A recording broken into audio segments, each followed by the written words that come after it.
Good morning, everybody.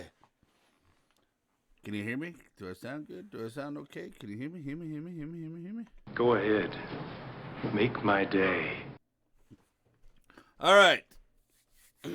Welcome to the Invasion Nation Morning Show, brought to you by yours truly, Redneck Invasion. So, a lot of stuff going on here lately. But let's start with our good mornings. Good morning, Jerry, Chad, Matt, Penny LaRue, Jay Holland, Gus, good morning. Gripner, good morning. Lolly, good morning. Let's see here. Crazy Lady from the Farm, good morning. Happy Taco Tuesday. Higher 86 sunny, possible thunderstorms tonight. Thank you very much. Yeah, and a Redneck tech support in the house. So, we just like to start this off with Salam alaikum!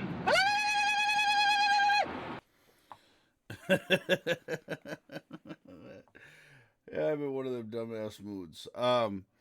So here's the deal.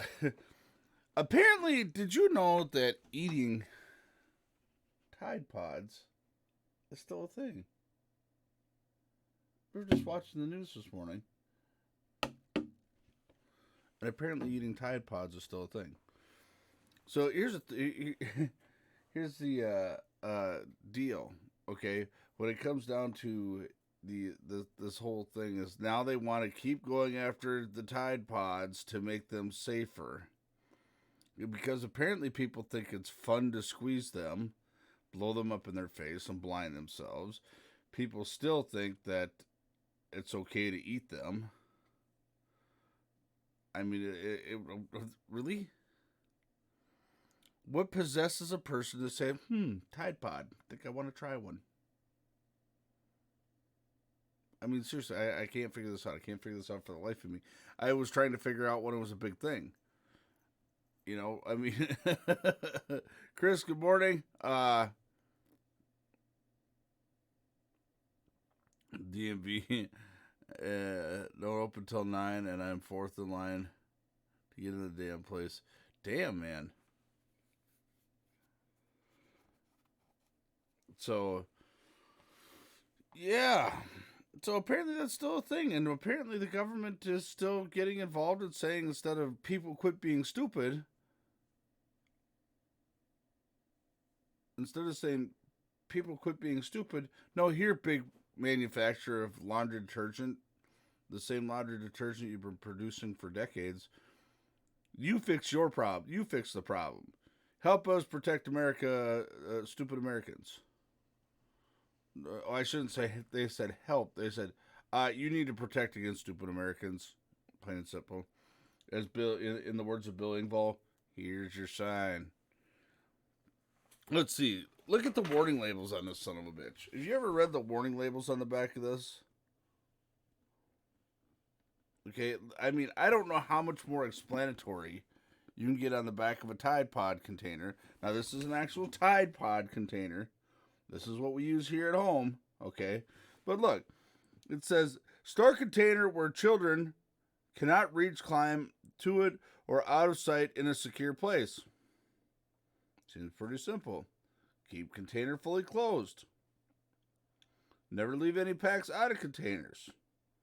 Do not let children handle packs even if supervised. Avoid breaking packs. Don't handle packs with wet or moist hands. Don't expose packs to moisture. Well, no, because they dissolve in water. I mean, don't cut or puncture packs. If packs stick together, do not try to separate them. Concentrated detergent packs can burst if children put them in mouth or play with them. The liquid inside is harmful to put in mouth, swallowed, or in eyes. Do we have an education problem here? This makes me wonder. This makes me wonder right here if y'all haven't seen this. Okay. I wonder if we have a literacy problem in our schools. I'm inclined to believe that we have a literacy issue in our schools then.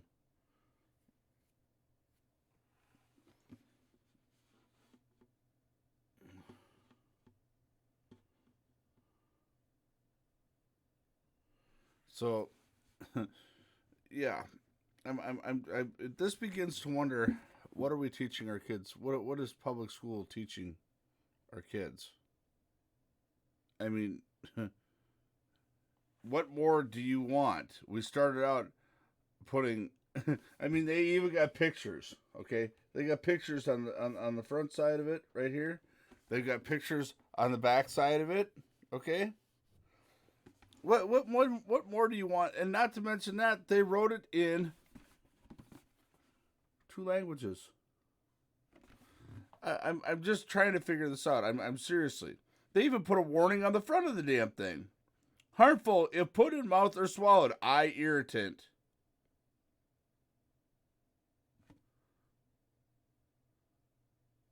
So then it becomes to, how is this tides problem? This is my issue. This is one of the issues I've had. Now I want you guys to stick around. I have a surprise. I'm not gonna reveal it till towards the end of the show. Yeah, I do have a surprise that the Redneck Invasion is working on for y'all. Um, we're getting we're gonna be doing something here, but I'm not gonna tell you what it is until later on in the show. So sure, of course I'm gonna tease you. That's the fun part. I'm doing the dramatic thing like they do at a TV show, and then you're like, oh really? That was it. I hung around for 2 fucking hours to watch your bullshit ass for this. Uh, but yeah, this is what I mean. What are we teaching people? What are we doing in? I mean,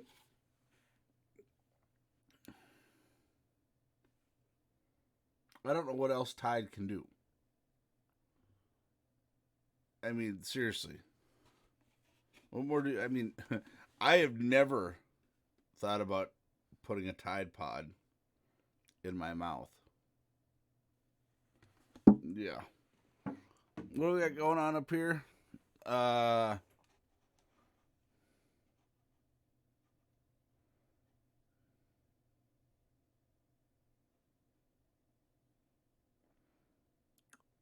oh damn, that's running again.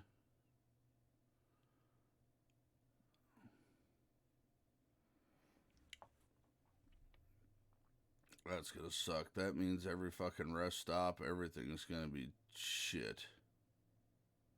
Motor carrier safety, fucking bullshit.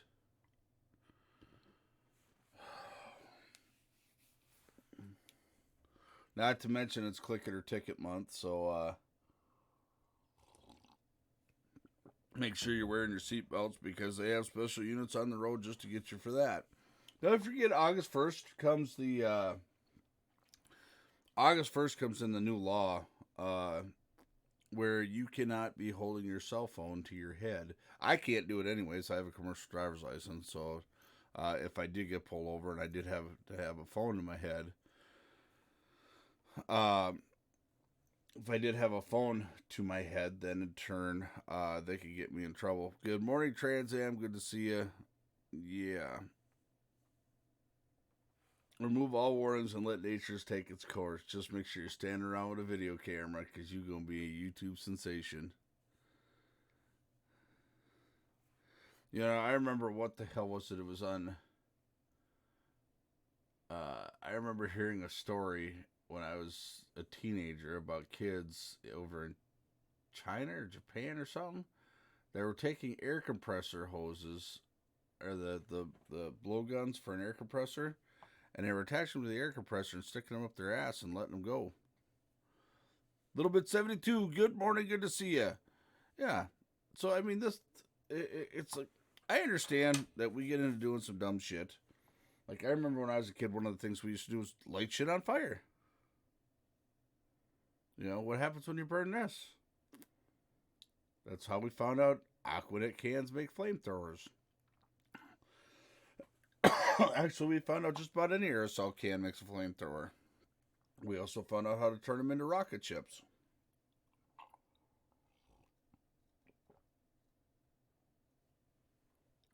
We also learned that if you shoot at propane cylinders, they don't blow up, contrary to what they want you to believe in the movies. Gas tanks, when you shoot at them, don't blow up, contrary to what they want. This is the kind of shit that we did. We also found out that there's not really a whole lot of safe ways to jump a car.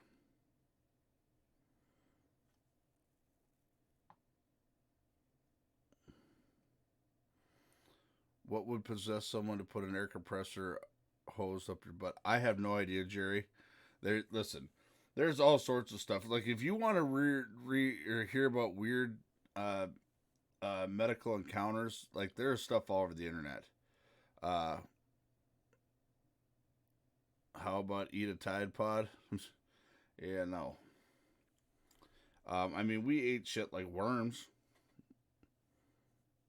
I ate a nightcrawler for $1. I did do that. I ate a nightcrawler for $1. But I couldn't imagine eating laundry detergent. Here, hey, look, it's the works bathroom cleaner. Let me try a gallon of this shit. But they eat worms in other countries. I know, but you gotta remember, as kids, that was like a big challenge. Somebody double dog dare you to eat a worm.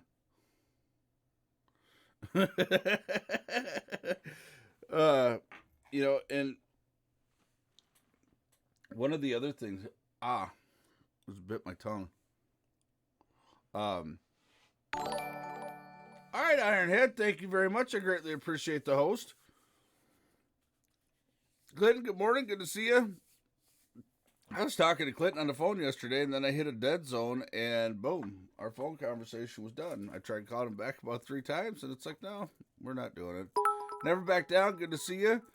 All right, Clinton, thank you very much. Making them dirt road dollars. 100 biddies. Way out yonder, having them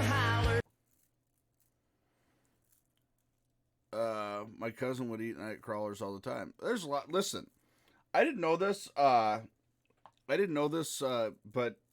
until I was later on when I started doing like survival training type stuff. I used to go to like survival camps as a teenager. It was supposed to be punishment, but it never was. It was me basically learning how I could hide from the cops better. But one of the things that they would teach you could do was fry night crawlers. You could literally fry night crawlers and eat them. So I've done that more than once, but I remember eating, as a little kid, somebody bet me, matter of fact, my cousin still owes me $1. What's the interest rate on $1 over, like 20, no, it's like 32 years? 31 years? What's the interest rate over 31 years on $1? That motherfucker owes me some money. Yeah. I think I might be rich. Oh, yeah! What do you mean you'll pass? It's good shit. No, when you do certain things, when you do certain stuff, you learn, like, one of the things I used to like to do when I was younger was hiking.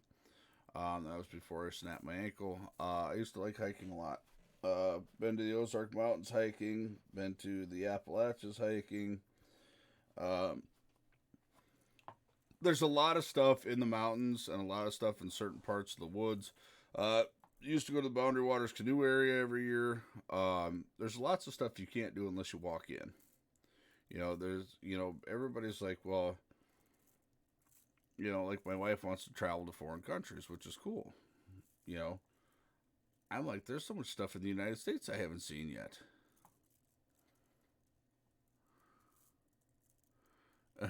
Ate a worm for $1. I ran down Main Street naked for $5 when I was 15. Oh, I do that. I run around naked lots of times for free. Beer pong. Inside story. Maybe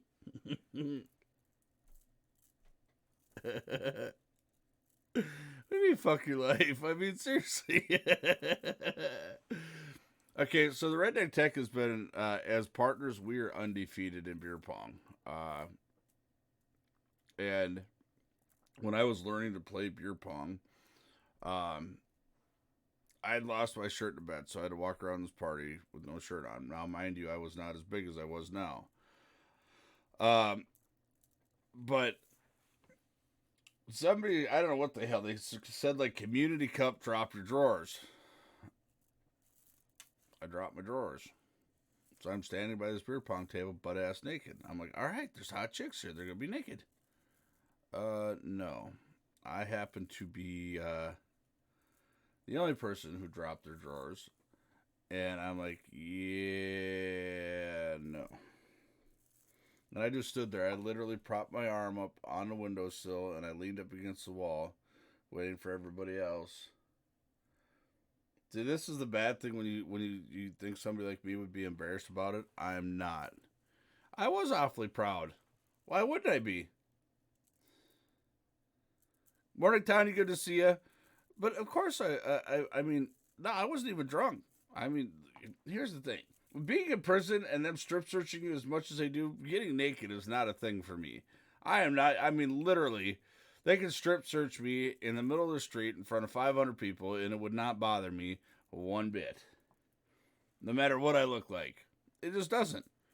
You know, they've kind of taken all that part of embarrassment has been taken from my life because they literally strip search your ass wherever in prison. He's serious, me forget it.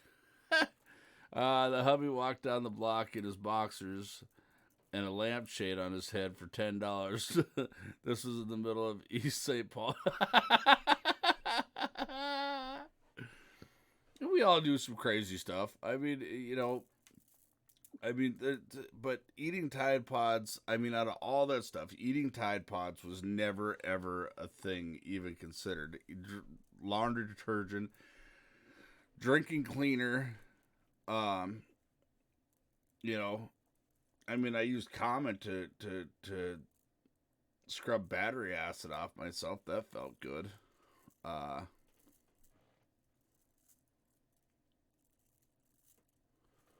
We ran through a party with our shirts off, but it was for $20. It's amazing how money can inspire you to do so many dumb things. All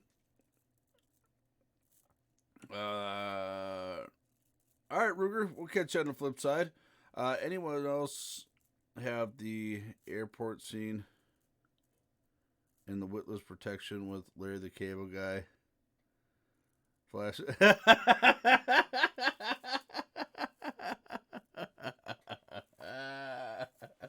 That's about it. Oh yeah, I did the cinnamon challenge. I've done that. That is horrible. Oh my god. Eat a tablespoonful of cinnamon. Ugh. Or the gallon of milk challenge. That one was horrible too. That one actually made me throw up. Yeah, that was. And here's the thing. This is what I don't understand. Out of all the dumb shit that we've all done, did anybody ever think about drinking laundry detergent? Now, granted, when most of us were younger, the Tide Pods were not a thing. Okay, Tide Pods were non-existent. But you still had Tide in a fancy orange container.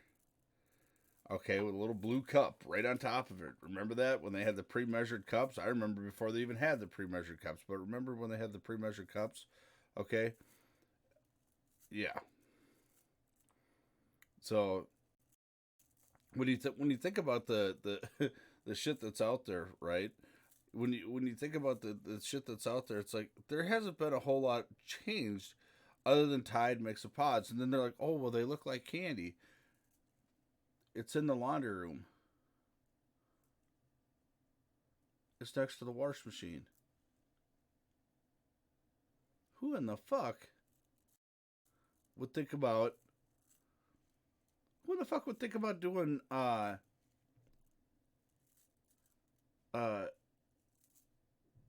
laundry soap? I understand every kid wants to be the next U2 Raise T1.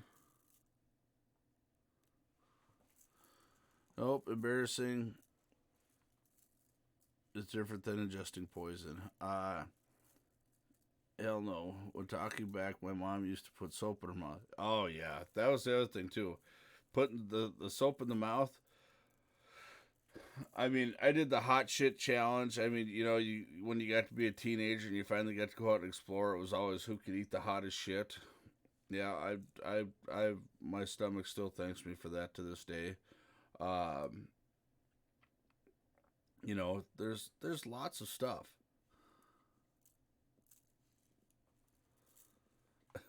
I mean, what did Bill Engvall said? He said, have you ever read the tube of preparation? And this is a real deal. The tube of preparation H says, do not ingest orally. And Bill Engvall goes off and he says, Oh, yeah! utter idiot. Thank you for the follow. I greatly appreciate it. Seriously. Hey, utter. Now, based on your name, would you eat Tide Pods? Would you eat Tide Pods? I mean, seriously. I just want to know does this look attractive to you with all these warning labels all over? Does this look attractive to you? I mean, seriously. But Bill Engvall says, he goes into the skit and he says, I ate this whole tube of preparation H. Didn't cure my hemorrhoids, but I could whistle real good. And that's seriously. Oh, I don't get it. I don't understand. I don't understand what is the point? What is the purpose? Are you that bored that Tide Pods look that attractive? There's so much other shit you can go do out there. There's so much other stuff that you can go do. I mean, seriously. I will never figure this out. Like, when I'm sitting here watching this stuff, like, YouTube wants to ban people like me because apparently we're hate speech, but it's okay to sit and watch kids eat Tide Pods on YouTube.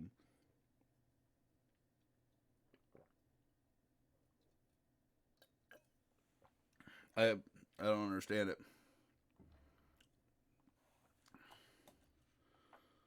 Ironhead says,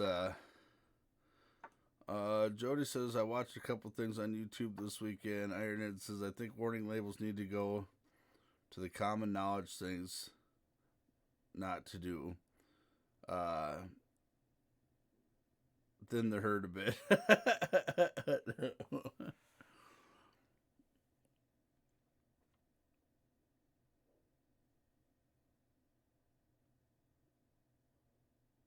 Oh, man. Really, Jerry? Oh, that would be vicious. I mean, I've switched some stuff out. I can't lie. I switched some things out. I had a roommate that had a girlfriend that was she used to drive me nuts. So, we had one bathroom in the house. So I used to take her toothbrush and rub it in the toilet and then put it back in the deal. Then when we finally went to doing when we finally went to go move out of that house, I finally told her, I said, for the last year that we've all been living together, I said, I've been sticking your toothbrush in the toilet every day.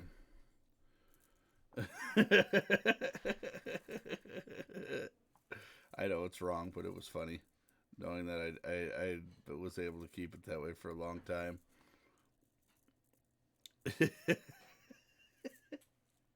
She didn't die. She didn't get sick. None of that stuff. But I promise you she never left her toothbrush unprotected again after that. Oh, I mean, you do all sorts of dumb... I mean, even the pranks that you pull on people. I mean, some of them are dumb. I mean, like, really, really dumb. And they're dangerous and things like that. But you just do it. No fishing today. No, every morning I do a morning show. Or I do a morning show, 7 a.m. to 10 a.m.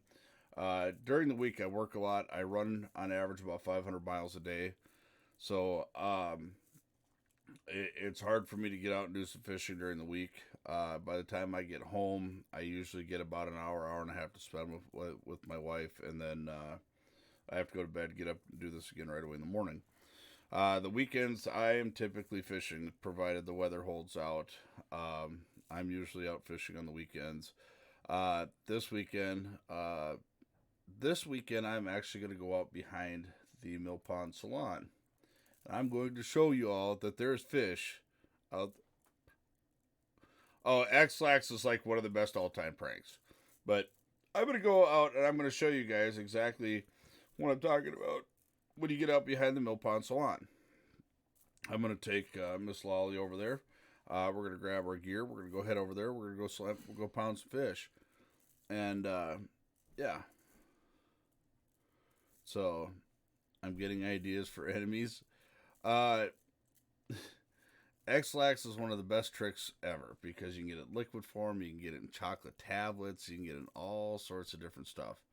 Uh, you can literally do whatever with X-Lax, and I mean I've seen people put it in a coffee with sugar as creamer. I've seen it being baked into brownies. I've seen it used in all different sorts.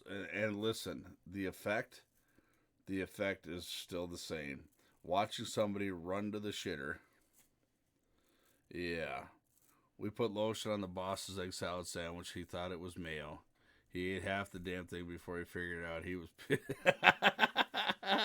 Nice. Travel buddy, what's happening? The morning is there. This can't be fair. Ron's showing up every hour. He makes a cut. One troll is coming to his show. Sometimes those people are really low. We're defending the invasion so hard because that's our yard. And good morning to all, and I hope everyone is doing great. Absolutely, we are. I think trolls, honestly, and in all utter fairness, I think most trolls are scared of this channel. I think word is getting out that we are not the channel to troll because you're gonna get the shit made fun out of you here. You're going to feel like a low life piece of shit. So, oh my god, I have 34 people standing behind me in line. Well, just crank it up. Let them listen. Tell them to tune in. Get them on there, Chris. Get them on the old Twitch. Chris is at the DMV. So it doesn't open until 9 o'clock, but he's there in line. I think he's number 4 in line. So, X-Lax makes good chocolate chip cookies. Did it to a guy. Quitting mid-season. Custom harvesting. Night before, he got on the Greyhound from Underwood, North Dakota to Fayetteville. Oh, man. Oh, that's a long-ass ride on a bus. Oh. Oh, man, that is vicious. That is vicious. You gonna put the man on a Greyhound? Oh.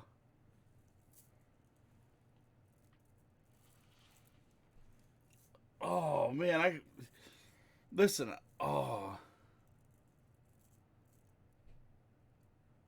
That man. Oh, Ironhead, man. Damn. That's that. Oh man.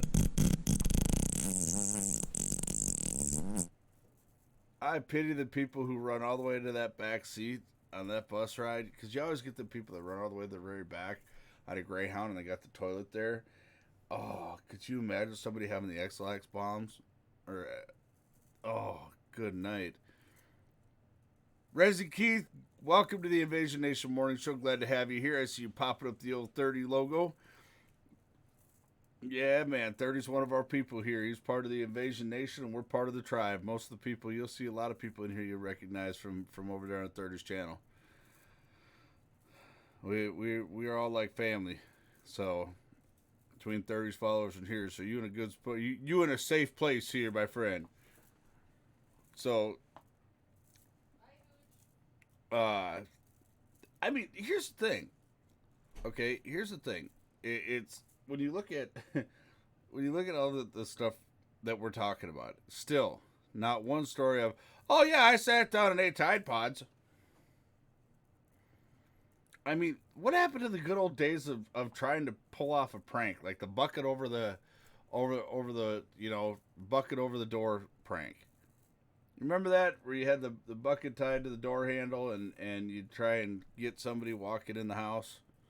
Yeah, I tried that one hundreds of times.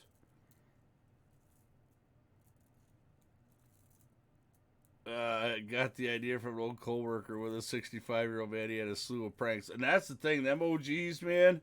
Them OGs, no lie, have got some shit underneath their belt, man. They've got some serious, serious stuff under their belt. No lie. Those guys can tell you stuff. My grandpa played one of the meanest pranks on me ever. When I was a little kid, my grandpa used to watch me during the daytime. So I would go, I mean, little guy, 4, 5, 6 years old. So in the summertime, he would take a shoelace and he would put a loop on it, right? He would put a loop on it. And every day that I went out there, this is what he'd do because my grandpa wanted to take a nap. So what my grandpa would do is he'd put a loop on the shoelace and he'd bring me out to a gopher hole. And he said, as soon as that gopher pokes his head up, yank on the string. I would sit out there for hours. I was a very patient kid, and I would sit out there for hours. And in the meantime, I didn't know this until I got older. My grandpa was in the house taking a nap. We're out on a 140-acre front plot. So, the thing is sitting out there in that plot of land, you didn't think nothing of it. I did this for a couple of years before I finally figured it out. By the time I was 7 years old, I got my first BB gun, and then it was off hunting things and shooting out windows and that kind of stuff. But yeah, I didn't find this out until I was a teenager that my grandpa was taking a nap. He had me sitting over a damn gopher hole with a damn shoelace. My husband's uncle put saran wrap on the toilet and had meant it for my hubby while my mom got in there first and the noises. Oh, I have never done that trick, but I have seen it done, and that is bad. Greyhound from Richard, Virginia to Des Moines, Iowa, and back. Good thing I didn't have the thirst and bladder issues. Yeah, my mom doctored up my brother's tin of chew with chili powder, and he shared it on the bus. Kids were hanging their heads. Oh, man, that is vicious. Oh. A friend of mine and I put Dippity-Doo and Rice Krispies on someone's windshield. Vaseline under door handles. Yeah, me and my friends like to stick, I don't know if you guys know what anti-seize is. Anti-seize is this silver shit that you put on bolts to keep them from freezing up. Like you put them on your lug nuts and stuff that you're going to be taking off again. And literally you put a little dab on something, you come out looking like the Tin Man. This shit is absolutely horrible. So one of the gags that goes on between my friends and I is, we do the whole anti-seize. Well, somebody did it to the deer slayer, the ranger, one day, and I knew who it was. I knew exactly who it was that did it because all of a sudden I grab hold of it, and I'm late. So that makes it even worse. I'm already running late, so I go and I grab hold of the door handle, and I got silver shit. And literally it takes brake clean to clean this shit off. So I'm out there brake cleaning it off, and I'm like, all right, fucker, I got you. So now that I was already late, I decided to make a trip out to their place, and I got every goddamn door handle on the premises. Every door handle. His wife came home and was pissed. See, I was like, all right, fucker, you got me. But now I'm gonna get you and your whole, I'm gonna get you and your whole family. He calls me up. He's like, truce, truce, truce. I said, what do you mean truce? He says, I know it was you. He says, I put it underneath the seat. The other thing he likes to do is he likes to hide beer cans all over my shit. Like, I'll go to check the oil in my truck and there'll be a beer can stuck underneath the hood. You know, or there's a beer can stuck in my rear bumper. You know, and I pre-trip my truck daily before I take it out on the road. And I'm not bullshitting you. There is usually a beer can stuck somewhere. But he calls me up and he's like, truce, man, truce. And I'm like, what do you mean truce? What are you talking about? He's like, bro, he says, my wife is pissed. I'm like, what do you mean? Well, first she got out of her car. She went in. She had a kid in her hand. She went to grab hold of the house door handle, and she said she got a handful of anti-seize. Oh, it was bad. You want one of the best gags ever? Use anti-seize. Go buy a. You don't need much of it. All you gotta do is get it, because once you get it on something, it is going everywhere. We would run for BB guns. Oh yeah, we did that. We played the Cowboys and Indians with BB guns. That hurts. My grandpa had to help me go help grandma by pulling weeds for her. Apparently he didn't like her flowers. She was furious with him and he just laughed. I pulled every flower.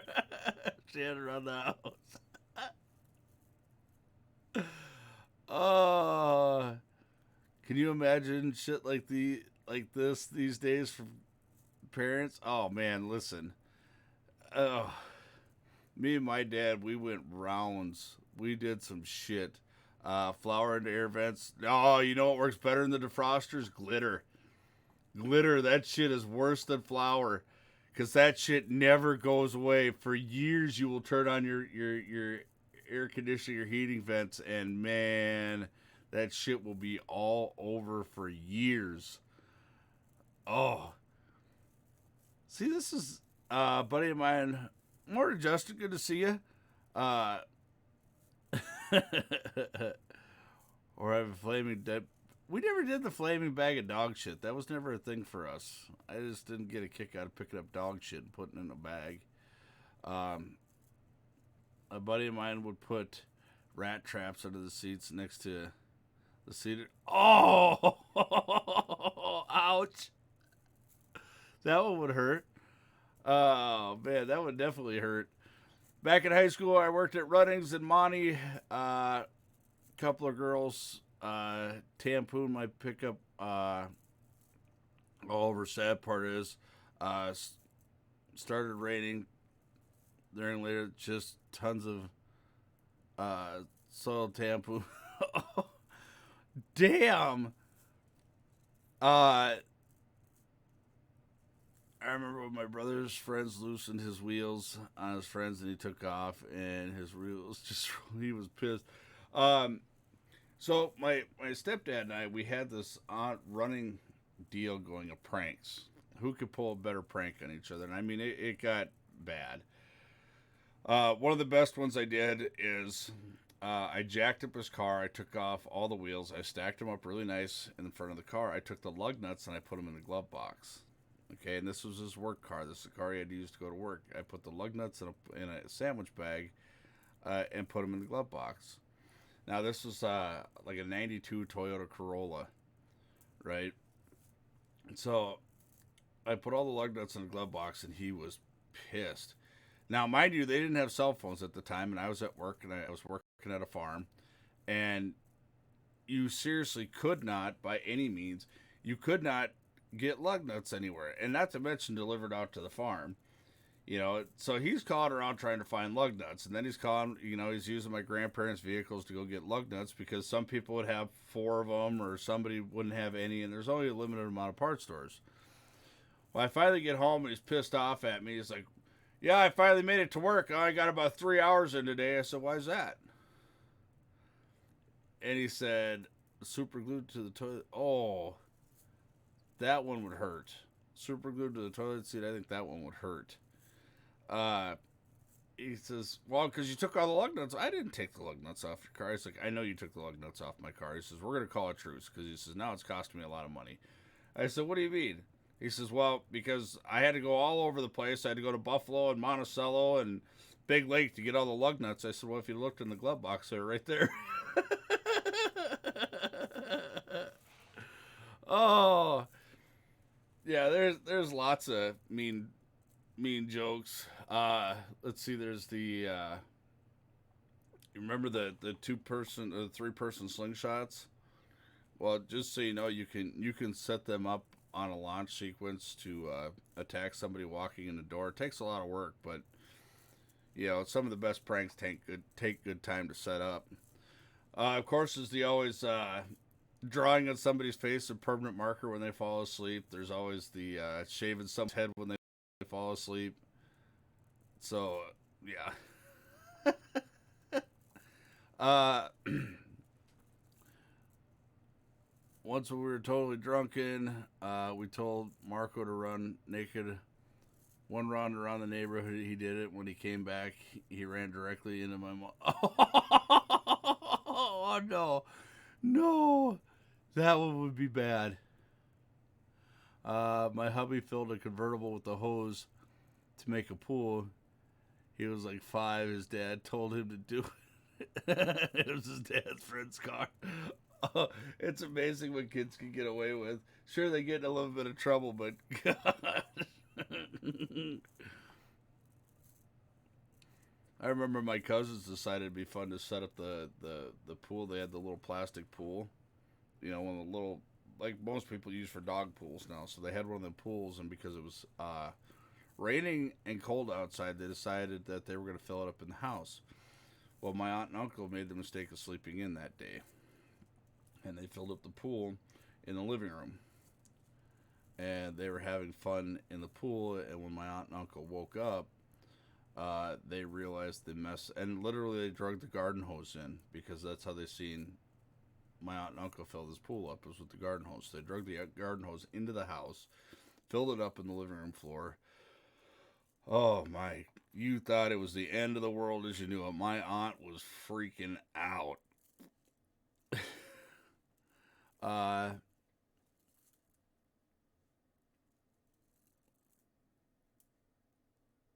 uh, yeah, but to be fair, did the same 1 year later and ran naked through the half the village to bring Marco's honor. Sad part is most of those pranks you would get arrested for assault nowadays. Yeah, you're right. Uh, when my parents got married, the groomsmen put Limburger cheese on the manifold of my parents' car. My dad said it it really smelled. Oh, yeah, you know what? An old truck. You know, when you worked at a trucking company, you know, I never started doing the pranks on people, but because I was a newbie at a trucking company, they decided that they would have fun and mess with. They decided they would have fun and mess with my truck. You know, I remember the one time they put a stink bomb underneath my air ride, right where the hinges come down. So the first time I took a healthy bounce, it would bust this thing open. You want to talk about the most rottenest smell in the world? That was absolutely horrible. But we never hurt or killed anyone with what we did. No, we did not. Buddy was gone a weekend, stuck a ton of strap-ons on the front door of his house. Yeah. Uh, but yeah, I mean, we did certain pranks to each other. That stink bomb, that was freaking horrible. It took that. I had to ride around in that truck for about 5 or 6 hours before that smell. And I mean, literally, I pulled over to a truck stop. I bought every air freshener they had on the shelf. I bought every air freshener they had, and it would not overcome. So I did one better. I went and got skunk piss. And Yeah. I put that shit all over because if you ever mess with skunk piss, you know the smell of that does not go away for nothing. Ever. So, yeah, and I mean, I went a little extreme. I'll admit that. I went a little extreme, but I put it under his pillow. I put it in a small plastic bag and I wrapped it up. So and eventually the bag would come untwisted. He said he'd made it about 300 miles before that bag opened up on his bunk. That was bad. My daughter and her friend drew a penis on her friend's face just last weekend because she passed out. My hubby came down the stairs and found out the other girls awake and laughing and taking pictures. Oh man, that's horrible. Uh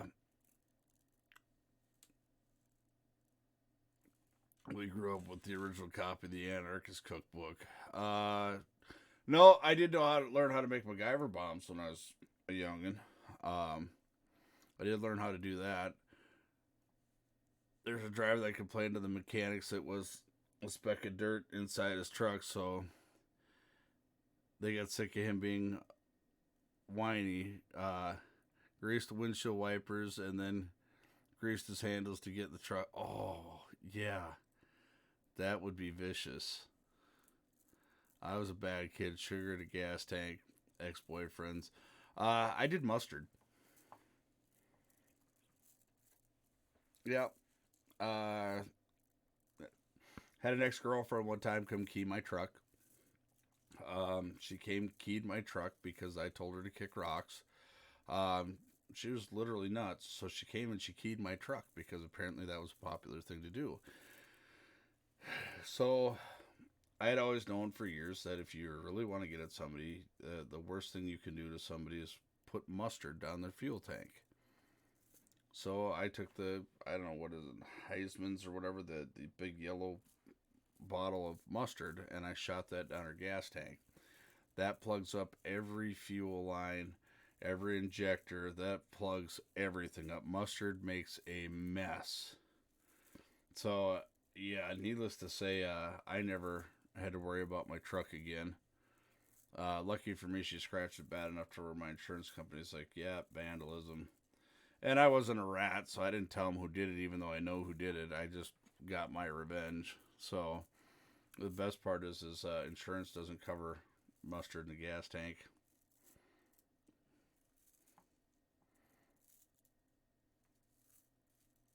The only funny thing I ever saw done with a truck was a group of lumpers took a pallet wrap and completely wrapped it. that. Listen, that is an old shipping trick. That is when you worked in shipping receiving departments. That was one of the best gags ever. Is going out and taking the wrap, and if you wanted to solidify it and make sure it was the real deal shit to where they couldn't unwrap it, you took a propane torch and you heated it up a little bit, and the shit just shrunk tight. Yeah, that's vicious. That's a good matter of fact. I got a Facebook video. Maybe I'll have to get that posted up here. Let you guys see that sometime. There's an actual Facebook video of me and Fatty McFaddikin doing that to one of our friends' cars, taking pallet wrap and wrapping her car. And she came out about mid-drift as we were doing it, and then D-Rec grabbed a hold of her, gave her a big old bear hug so we could finish.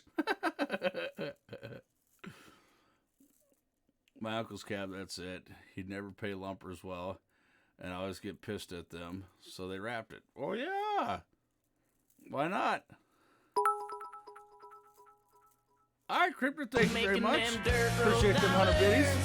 Way out yonder, having them holler.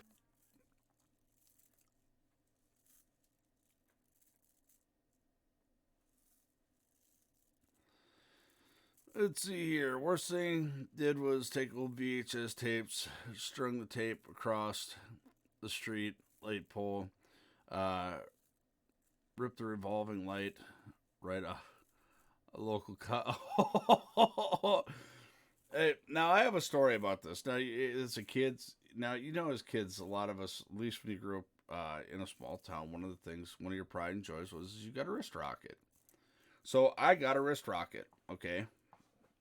I got a wrist rocket one time as a kid, and I was just, and they gave me the steel shot with them, and then old man Charlie gave me a bunch of old ball bearings that I could shoot out of it. So I was just shooting these things across. I'm dumb. I'm a dumb kid. I'm shooting these things uh, across the way there. Well, all of a sudden, I let this sucker go, and this was back when they still had the bubblegum lights on top of the car. I hit one of them bubblegum lights going across, and boy, I took off running. We were sitting in the trailer park, and I hit one of the bubblegum lights, and you seen us all scatter. Just so you know, one of them bubblegum lights, according to the county, was $1,275, and I had to work that all off, doing community service and paying restitution. So we always TP'd somebody's house a couple times a year, but we'd always come clean it up the next day. I never. Oh yeah, I did TP one house. We TP'd the coach's house. The coach's house is supposed to be off limits, but not that year. It wasn't. My senior class was absolutely horrible. I heard lumpers are now a regular position, not a day laborer. They make good money. Yeah, a lot of places they are. Outlaw Scrapper, good to have you back in here. Good morning, good to see you. My friend made a 7-foot snowman. He took red food dye and made him. It made him a big red dick and took pictures. She was not happy. Oh, yeah, he walked right into my buddy's house and woke us up yelling at us. Apparently, we were not the only assholes around that night. Glad he couldn't prove it was us. You guys ever seen the fake rope trick? I've been doing that one for years. I still do that one. Especially when the neighbors, their kids and stuff come over. They're friends of mine. So we'll stand across the street and pretend like we're pulling back on a piece of rope, like having a tug of war. Fake rope, nothing there. And you would not believe how many cars would actually stop while you're doing that.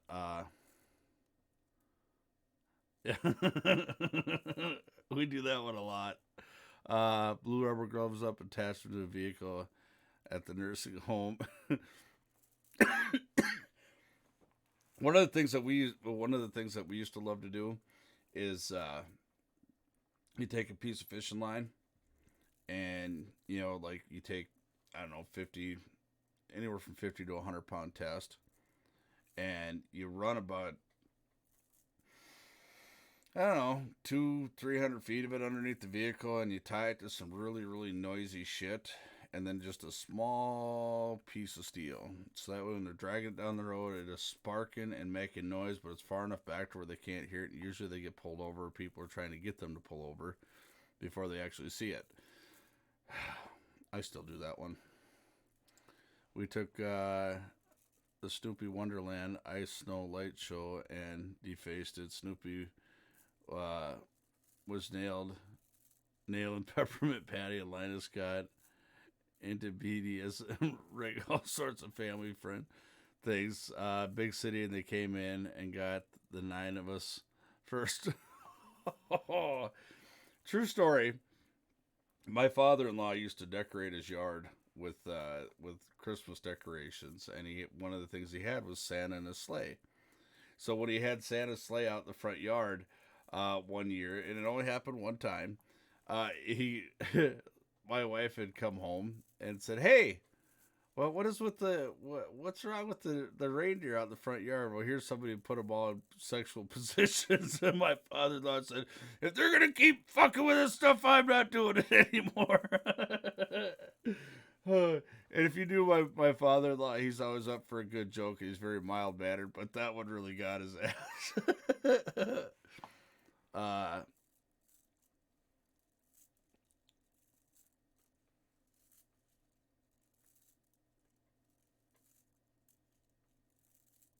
Yeah. All right, guys, we're up on our first coffee break. So, you know what the deal is. If you got them, use them. Let's get them emojis up there. Get them coffee break emojis up there. I'm due for a refill.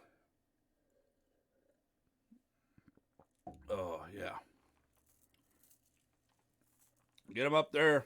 Get him up there. Get him up there. See, that's what I love about this show. Is it just goes in all sorts of different directions. We started talking about dumbasses eating Tide Pods, and we turned it into the practical jokes and pranks that we pulled on people. Worked out pretty good. Yeah, you know what the deal is. Get them up there. I'm gonna tell you what to do. It's my show. I'll tell Mom. We'll start your shit. All right, y'all. We'll be right back.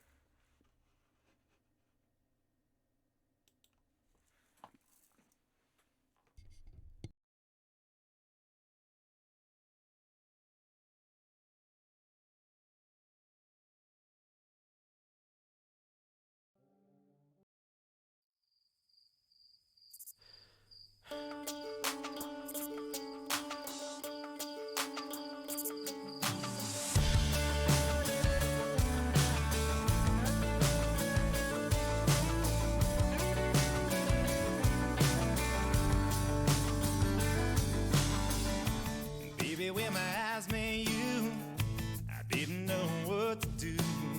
I tried to play cool, tried to play it right. Well, I'd be fine if we talked all night.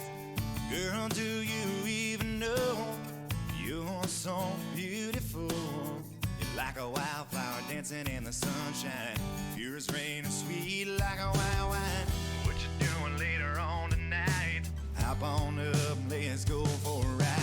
Oh, come on, let's go. Yeah, where the wind blows. Don't look back, throw out the map.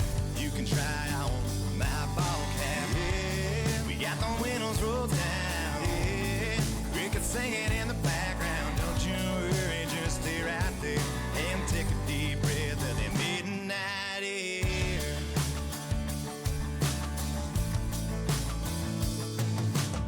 You crack a beer sitting next to me.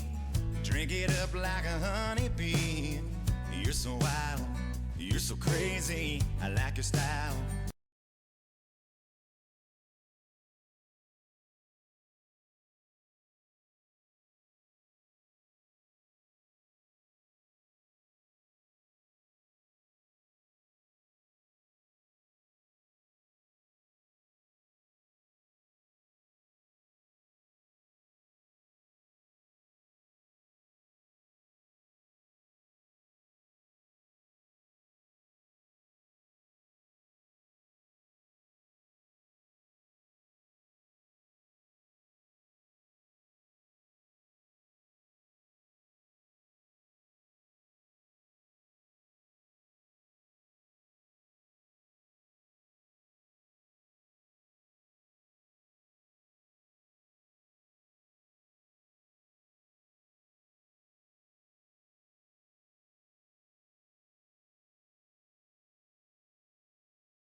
Baby, you and me sitting in that tree.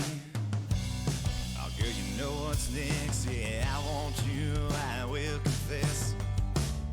So let's do this right. We can go all night, chase the sunsets down the gravel road, pull you in tight and hold you close. So come on, let's go where the wind blows. Don't look back, throw out the map. You can try on my ball cap. Got the windows rolled down, the crickets singing in the background.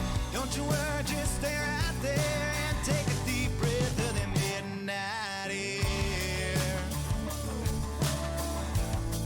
The midnight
Bottom line is the flag's not coming down. Bottom line.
What is up, everybody? We are back. I don't know. We're messing around with some stuff here, trying to get some stuff done, moving around, all that kind of fancy stuff. So you were on the Invasion Nation Morning Show, and as you can see, we're still in the process of working on a few things here, messing with some audio cables, trying to get everything done. We're having some delayed audio, all that kind of fancy stuff, and boom. So, good morning, Rich. Good to see you. Yeah. As you can see, I'm still messing with stuff. I had to completely move the microphone to the other side. You know what? Kind of move some stuff around. Still working on it. We'll be making adjustments as we go. We got some new, some new equipment.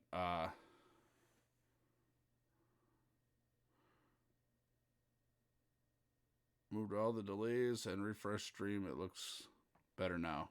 Clap. So, just moving some stuff around here. I'm learning from the Redneck Tech sometimes, and so. All right, Rich, I appreciate it. So it kind of looks the same on your end, but on my end it is completely different right now. My screens are sitting in reverse order. I intend to probably move a couple other things around here, because I'm looking at the chat screen right now. Yeah. So I'm gonna have to.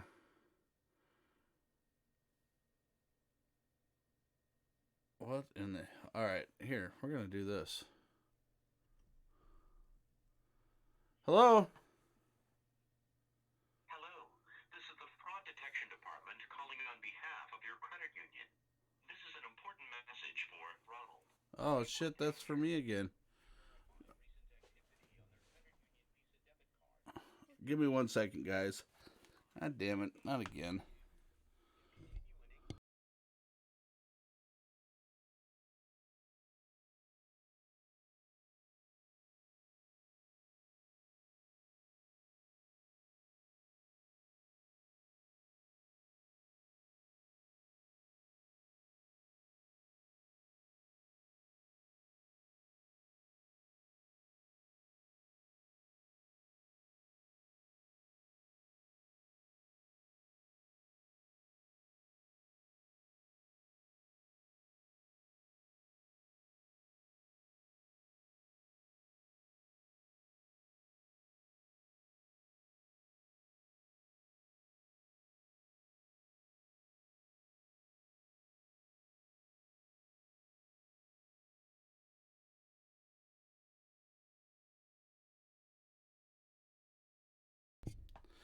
Well, because of the incident, y'all remember a couple weeks ago, because of the incident that I had a couple weeks ago, or last week, now they call me every time there's a transaction done on my card, so, yeah. We'll have to call them later on today and say, what are you doing? What in the flying flower are you doing? I don't need a phone call. Listen, it's good. I don't need you to call me every time. You guys did a good job. All right, Clint, we'll holler at you later. Yeah. So now it's going to take me a little bit to get used to this because now everything's working in reverse order from where I had it. So I'll definitely be switching some stuff around again at the next break. Well, the thing is the account that they're calling on now it's I don't need a phone call every time. I'm not worried about it. That kind of stuff. But is what it is. I'm so used to looking to this side for my stuff, and now I have it on this side.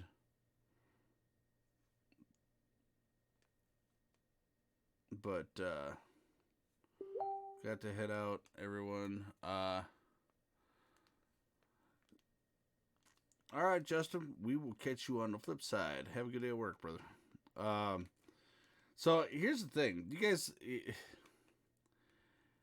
People are talking about how, the Democrats are trying to convince people that America does not want this wall. This is the second time now that a publicized fundraiser has been going on about the wall. Okay, now check this out. Watch this. Oh, shit, I forgot I gotta swing it this way. A 7-year-old boy raises $22,000 for border wall construction. Planning lemonade stand for the summer. I mean, seriously. A 7-year-old boy. I could not imagine being involved in politics at 7 years old. Couldn't do it. Couldn't imagine being. But, is there a video to this? Apparently not. Austin, Texas, 7-year-old Benton Stevens from Texas. He raised $22,000 for the construction of the border wall between the United States and Mexico. He intends to continue to raise money with a lemonade stand this summer. It all started with President Donald J. Trump's State of the Union address. Benton's mother, Jennifer, told Fox 35 decided to start raising money for the border wall construction after President Trump said that we need to protect our country and build a wall. Benton decided right then to build a wall, Jennifer said. Help the president build a wall. So, this is the thing. This is the thing. All the stuff that we're seeing on mainstream media, as far as Americans don't want this wall, that's actually not true. I believe it's somewhere in the 80% range. Hey, we got a troll! Yes! Salam alaikum! Everybody see our troll? They got a trolling U40. Now that's original. Break out the pink helmets for the troll. You have just become. Look. We got pink helmets for you all over the place. Look, I got one right here. Look at there. You worthless pile of shit. You fucking failed ass streamer. You're going to come in here and troll and you're going to say something. My sister would whoop your ass. That I promise you. My sister will whoop you in your candy little ass. I mean, boy. That should probably go take a dildo and shove it up your backside if you're nice. If you ain't so nice, I don't want to know what you're going to shove up in your backside. Yeah, see, you got no stamina. You're trolling me, but you got no stamina. Where are you at? That's all you got. Oh, I bet you already whooped your sister's ass. Well, I would hope so. She's my sister. We grew up together. We whooped each other's asses. Now what? Yeah, you gotta have more than that. You fucking trolls are as worthless as tits on a board. I mean, seriously, that's all you got? Come on. You're supposed to be a keyboard warrior. You're supposed to be good at that. Let's go. Come on.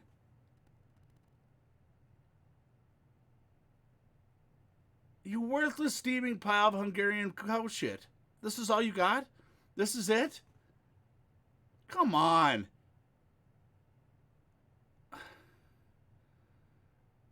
Oh, drink some bleach next to the microphone. I want to hear you sing. Yeah, that's funny. I'll make sure to slap your mom when I see her later. So, I mean, this is what you got. This is what you got. This is trolling. You have a name like Trolling You 42, and this is all you got. How is that trolling?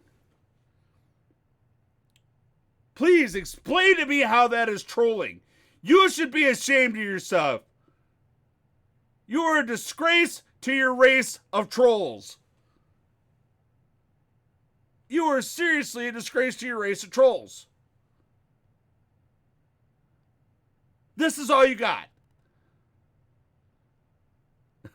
Trolling You 42, stop drinking bleach. You already lost your former 10% of your brain.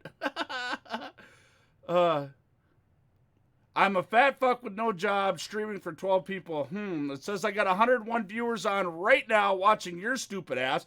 Yes, I am fat, and yeah, I do actually work. I go and run about a 500-mile job right after this. What else you got, stupid? Not counting the 16,000 people I got on Facebook, the 30,000 on Snapchat, but you're good. See, if you're gonna troll somebody, I need to make a trolling video. This is what I need to do. 17,000, sorry. 17,000 on Facebook. Okay? I need to make a video and teaching people how to troll. That's what you got? Yeah, I tell everybody I'm fat. If brains are dynamite, you wouldn't have enough to blow your left nostril right now, stupid. Do you suck dicks? Sir, no, sir. Bullshit, I'll bet you could suck a golf ball through a garden hose. Sir, no, sir. Trolling, where are you?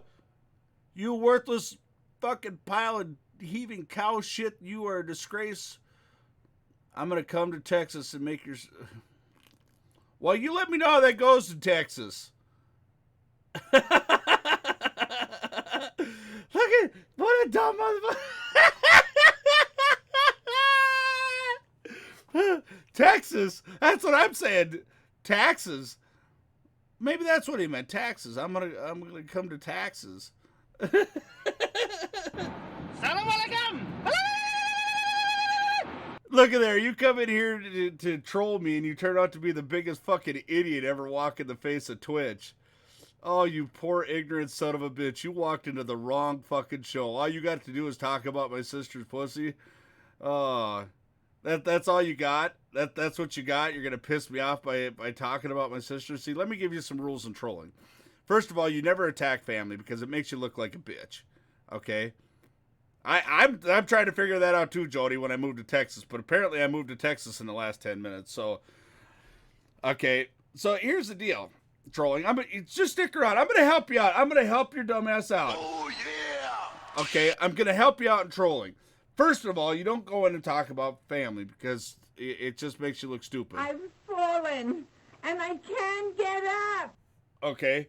And the other thing is when you come in and you're gonna talk about me being fat, make sure it's something I don't make fun of myself for.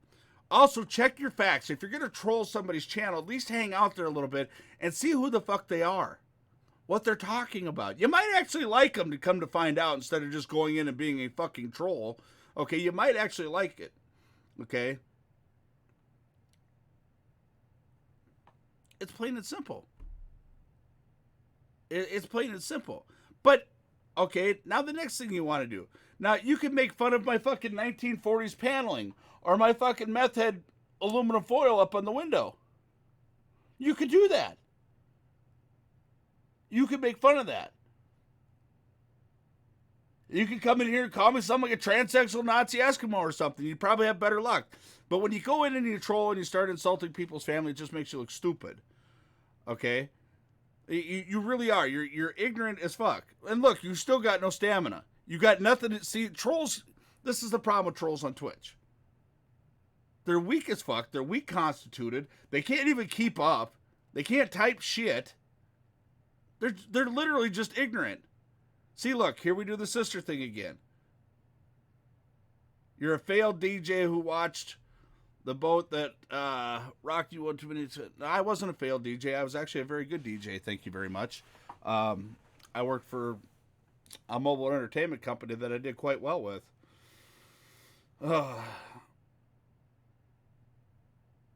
I don't even know who Philip Hoffman is. So okay, you got me there. I don't know who the fuck that is, but hey, the thing is you, you fucked up. See, what you do is when you go after somebody's family, you make yourself one look completely ignorant. That's like you might as well stick to your mama jokes. Like I mean, I know your mama. Trust me. I gotta slap that bitch around on a regular basis. Okay, but she's so big she bounces on a rainbow and Skittles pop out of that son of a bitch. I mean, you might as well stick to your mama jokes because they're better than your sister is a slut. I mean, seriously. I'm trying to help you out here. Take notes. Get your notepad out, your coloring crayons, and here. Do you need a helmet for your safe space? Huh? Do you need that? Because apparently you're getting on my stream trying to get some attention. Okay. Okay. Apparently you're on my stream trying to get some attention. So apparently your parents didn't love you very much. All right. And that's the thing. That's the thing. So it's okay. We're here to help you. We're gonna help you out and be a professional troll right now. So get your color crayons out and your fucking notepad, because your keyboarding skills suck. I got 5-year-olds who troll me better than you do right now. I mean, seriously. Okay. Are you ready?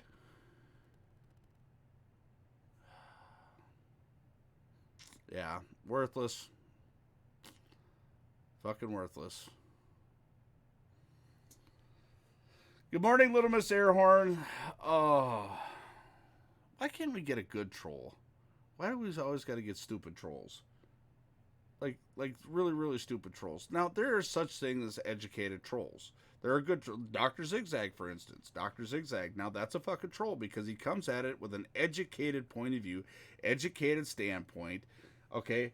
And that's the thing. He's not a troll in the sense of somebody who's just looking for attention because their mom slapped him around and their dad's out drunk and sleeping with the neighbor lady. You know, the whole thing is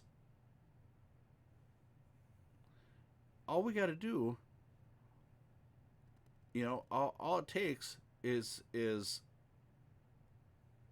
getting somebody in here who's educated. I need good trolls, not lame kids. Exactly. Now you get somebody who comes in here and let's say they start arguing about this 7-year-old boy. He could have came in here and started arguing a point about this 7-year-old boy. I mean, there's lots of things to argue about it. You could have. You very well could have. But what does he do? Your sister. And apparently I moved to Texas, so I'm living in Texas right now. But anyways, back to the 7-year-old boy. All right. The 7-year-old boy heard, why is it that American people can't be this way? Why can't the American people be this way?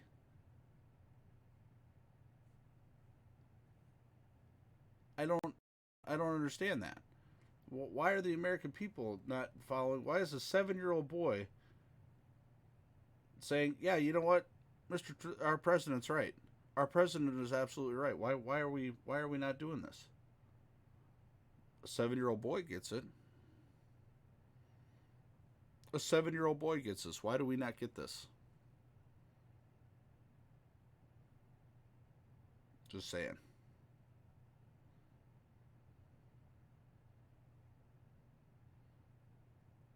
Anybody?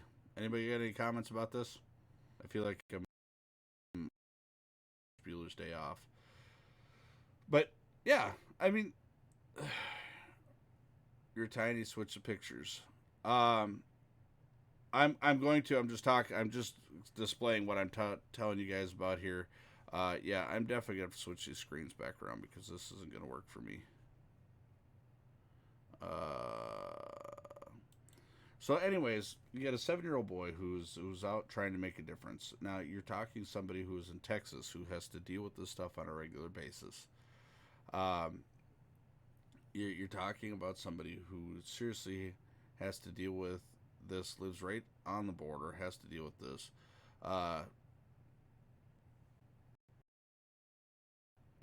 And truthfully, this isn't the first time this has happened. The American people, and of a whole, have said, yes, we want border security. We want immigration caps. We want the things that are going to protect our borders. But unfortunately, we have Democrats who are, again, going back to my conversation, supposed to be representing us that are not. They're not representing us at all. You know, and the thing is by them not representing us, you know, you've got a 7-year-old boy who's speaking out for the American people. A 7-year-old boy at a lemonade stand. Look at the sign. Look at the sign. It says, proceeds help Trump build the wall. $22,000 he's raised.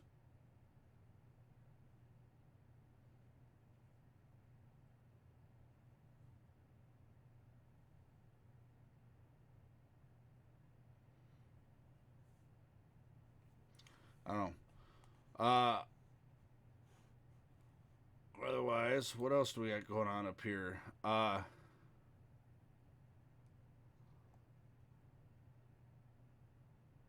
Statesville flag. I don't know about the story completely.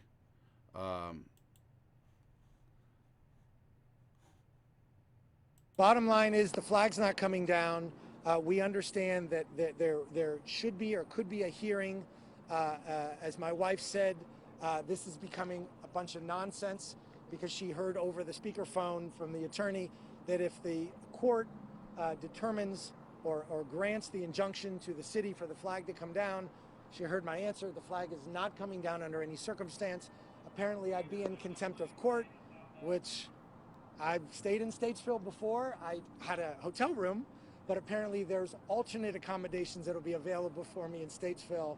I'm sure you'll bring me some lunch, or I don't even know if you're allowed to, but I'm willing to go to the end on this issue. I'm willing to go to jail over it. Okay, so now you have a guy in Statesville. Okay, well, we don't need to see that, so we'll go back to the little boy. So you have a guy in Statesville who's being told it is to take down a very large. Now remember, a couple years ago, I went off the hook concerning a deal in Jacksonville at a motorsports shop where a city inspector went in and told the sports shop that they had to take down all, because not only did they have the American flag up there, but they also had flags up in recognition of all the branches of the military.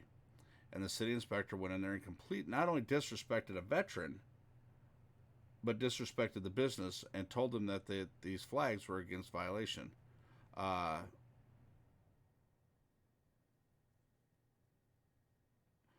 Marcus Landis has a TV show called The Prophet and bought Gander Mountain and owns Camping World. Oh, nice. See, Redneck Tech's teaching me something today. So the fact that he is supporting the symbol of the United States, which has long been known as the American flag, okay, because of the fact that he is supporting this, and he has, and I mean, fly it high, fly it loud, fly it proud was always the standard in this country the whole time I was growing up. And that was never dictated by city codes. It was always said that the American flag should be higher than anything else. This gentleman takes it seriously. And apparently he has the money to fight them tooth and nail, and he will. He will definitely do it.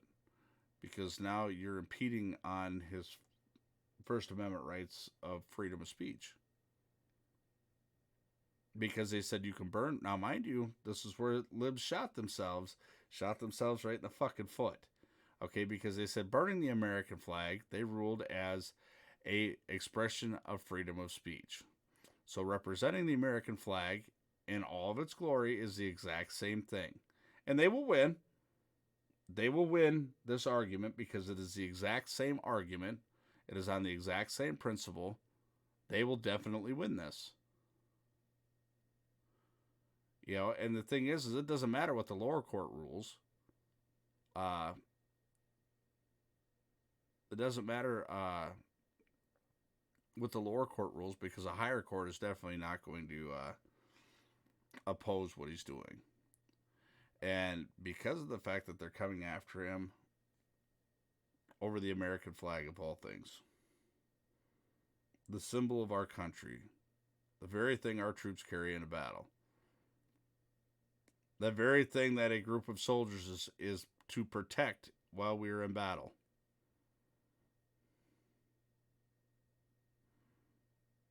I don't know. What do y'all think?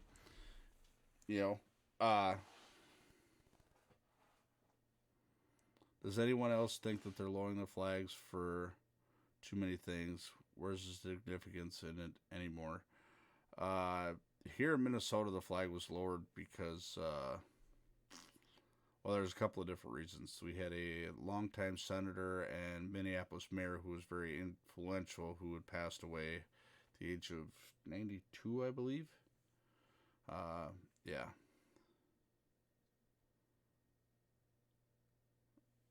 So we can kick their asses for stomping on our freedom of speech. What do you mean, did I read what you said? Yes, I read what you said. You had all sorts of alarms and zooms and wham-whams going off, and you got a hold of your dad. I've seen that. Nice job.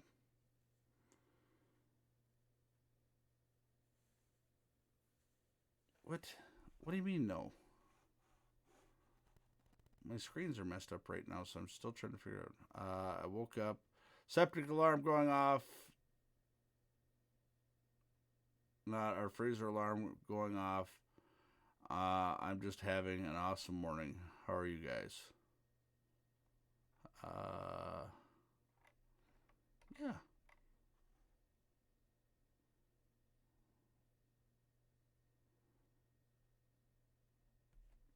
So, so here's what we got shaking. Chad, you rolling out?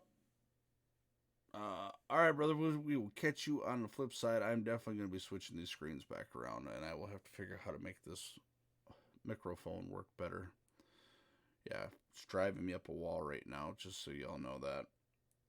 We're about 50. I'll deal with it for another 15 minutes for the next coffee break, but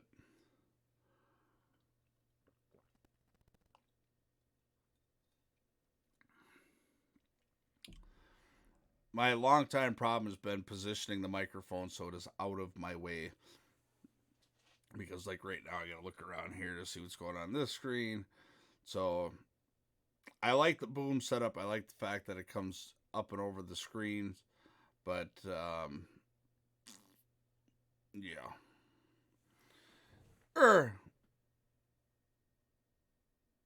What do we got going on here? Gus is rolling out too? Oh, okay. So, yeah, with all the stuff that we got going on in this country, I mean, the things that, like I talked yesterday about the Mueller report. I believe that 100% the Mueller report, the special investigation, and the committee, I believe that there should be an investigation as to why this committee was formed. I don't think you're going to see special counsels in the way that you've been seeing them lately, because this turned out to be an absolute shit show. You had a high-ranking United States attorney on a special counsel who basically did political dirty work, wrote a roadmap to impeachment. Okay, basically wrote out a bunch of shit that one was not true. Or said some shit that was not true. Left a lot of speculation on the text. I shouldn't say wrote. His report was accurate. But speculated on a lot of shit in a 9-minute speech. This guy created more controversy in a 9-minute speech, basically pushing Democrats to the point of either you need to shit or get off the pot. Here's everything you need for impeachment. Impeach him. Is it going to pass the Senate? No, they're not going to remove him. Donald Trump has been doing absolutely amazing for the economy. Democrats just want a platform to stand on and say, look what we did. But the problem is they're pissing on the mass majority of American people. The mass majority of American people do not want this process. The mass majority of American people are tired of hearing about it. The mass majority of people want to know what you're going to do for the country. You take for the talk all over my area right now is the fucking constant increase in taxes. We don't understand why.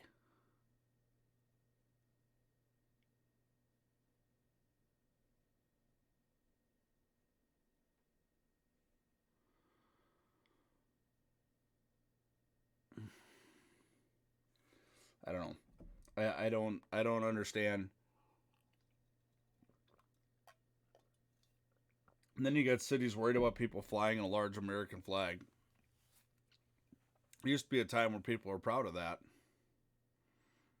Now, because it might offend foreigners who come to this country, or it might offend immigrants, well,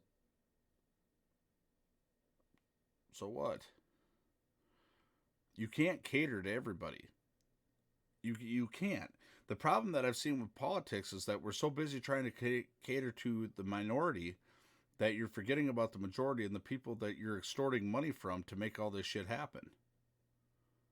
You know, and that's one of the issues that I've been having for a long time. This is why I've been leaning more and more, uh, you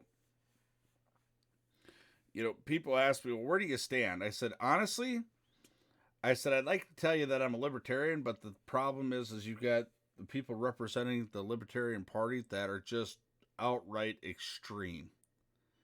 I mean, and they really are. And the more and more I look at what libertarians stand for, I like their standpoint. I really do. I like their standpoint. I think their standpoint is absolutely amazing. You know, but the thing is the people that are, and it's always, everything starts out so good, and it's always turns out to the people representing the bullshit. Okay, so when you look at this stuff, when you look at what people are supposed to be representing, you know, the things that they're representing, um, it just, it's shit.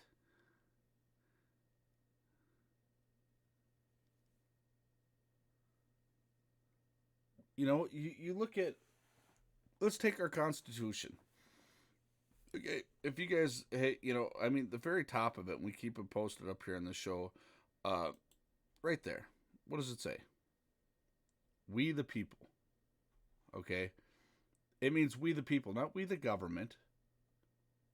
Not, you know, not anywhere does it say we the government. You know, and one thing that I don't think people quite understand about this, one thing that people don't understand about that, is the Constitution was for the people to enforce, not the government.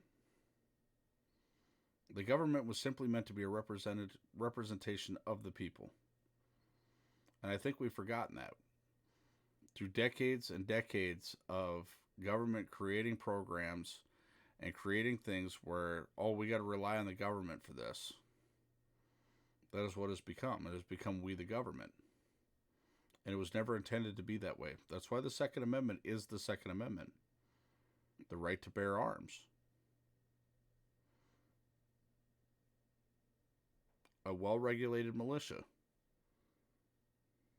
Not military. It has nothing to do with military or well-regulated militia.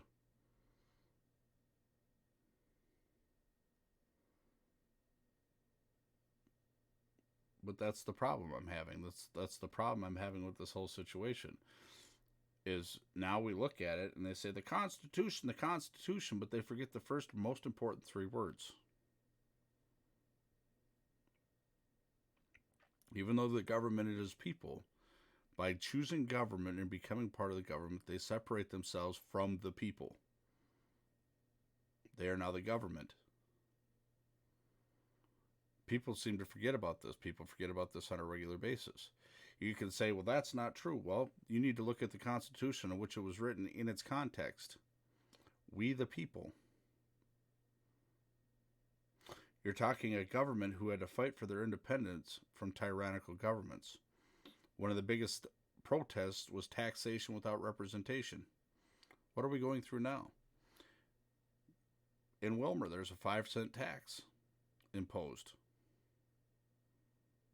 with no vote from the regular people. Council meetings that go on whilst people are at work.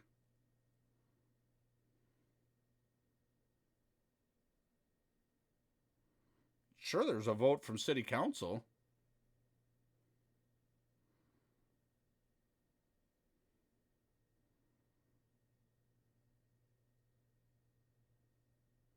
I don't think they did a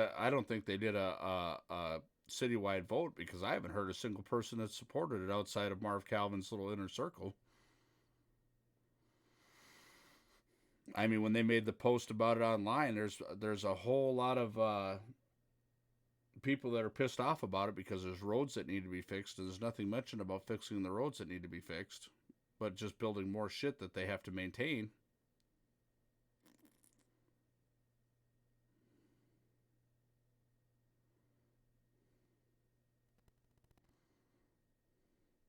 You know, the last time I had heard that the tax was supposed to be a half a cent tax on larger items, such as cars or what they considered luxurious items, was a half a cent tax. Now I believe the city of Wilmer is at what, 8 cents? 8 cents taxing? I think they're close to 8 cents.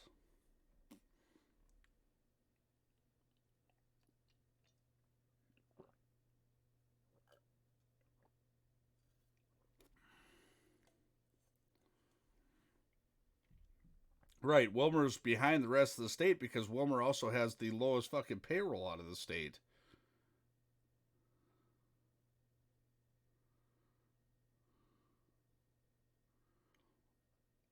Wilmer is very much so behind it.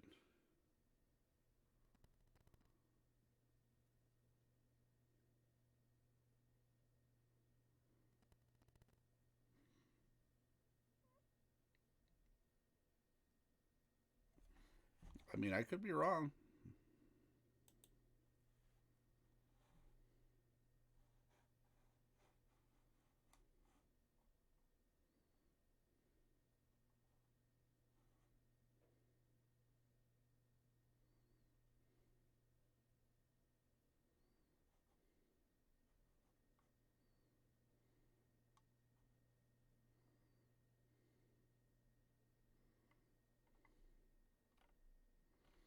Oh, yeah, I'm not subscribing to their shit.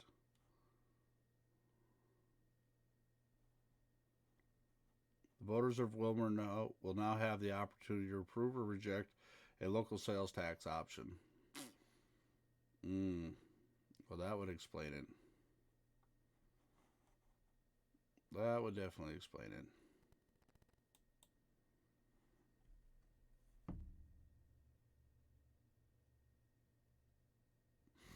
Well, it was their option to chase a lot of people out of town, too. You know, unfortunately, the people who were voting, I mean, I think the taxation was, and when it was presented to me, when it was explained to me, it was going to be a half a cent tax. It was the way it was explained to me in an interview. But hey, support the city of Wilmer. Go have at it. Get more shit that they don't need when you got roads or you can't drive down. I've been on off-road trails better than a lot of the roads. So, definitely wrong there. I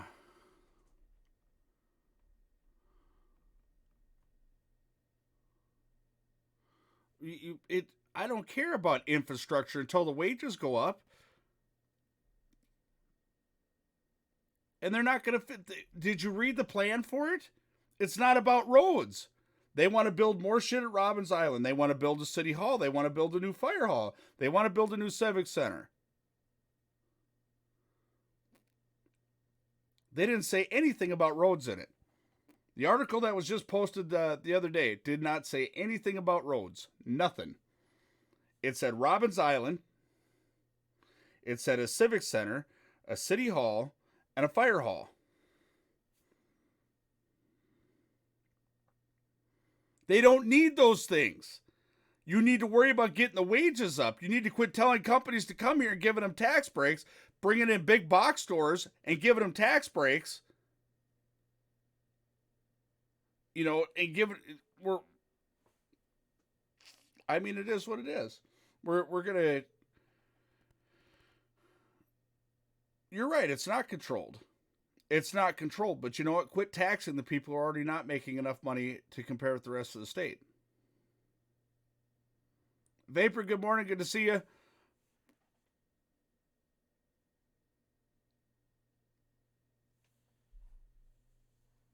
I'm gonna go do chores. I'm bored, so why not? uh, I mean, it's a thing. This is always a thing. Well, we need to build more stuff to get more people into town. Well, the problem is people don't want to come to this town. You come into this town with a small business, and they chase your ass right back out.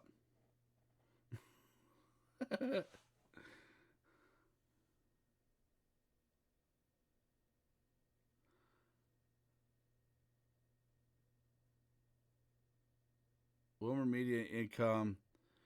Uh, Minnesota's median income. I do the last time I checked. Yeah, 10,000 under, 12,000 under, but yeah, that's what I mean. We're 12,000 under, and some statistics are even pushing it closer to 20,000. 20,000 under the median income. But this is my problem. So you're going to tax these people who are already getting their asses handed to them by the state. You're going to tax people who are already getting their asses handed to them. People don't want to come to Wilmer. They just don't.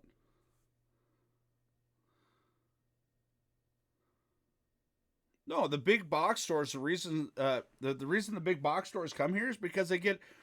Okay, look, if you got to pay $12,000, this is what I keep explaining to people. Nobody seems to understand what I'm saying.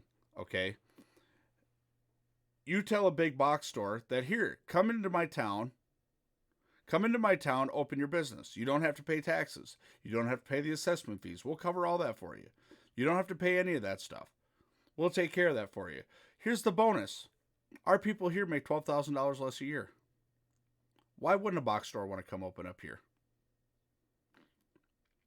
People want to blame companies like Genio.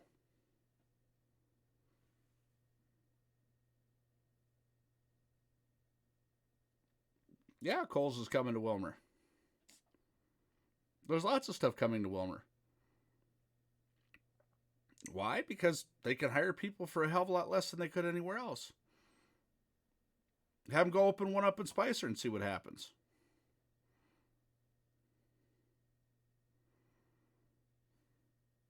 But we're just going to keep taxing people. We're going to build shit that the town doesn't need. I'm all for infrastructure. I'm always for infrastructure. I'm always about building stuff up and making your city look good and making it look presentable. It's not the big box stores is the problem. It's not the big box stores. But here's the thing. When you have companies who can hire cheaper labor, okay, when companies get tax breaks for hiring refugees and things like that, and they don't have to pay them as much, and they're willing to work for it, or because we're a safe state, so we can bring in illegal immigrants in here, and they're willing to work cheaper than everybody else, of course. That's why most people who have to make an honest living don't work here in town. I mean, I've got one spot here in town that I come to, but all the stuff I go to otherwise is out of town. I don't deal with anything in town here.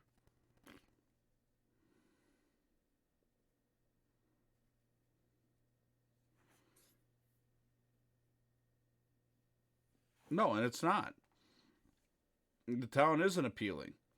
And it's not going to be appealing by building Robbins Island up and building a new community center.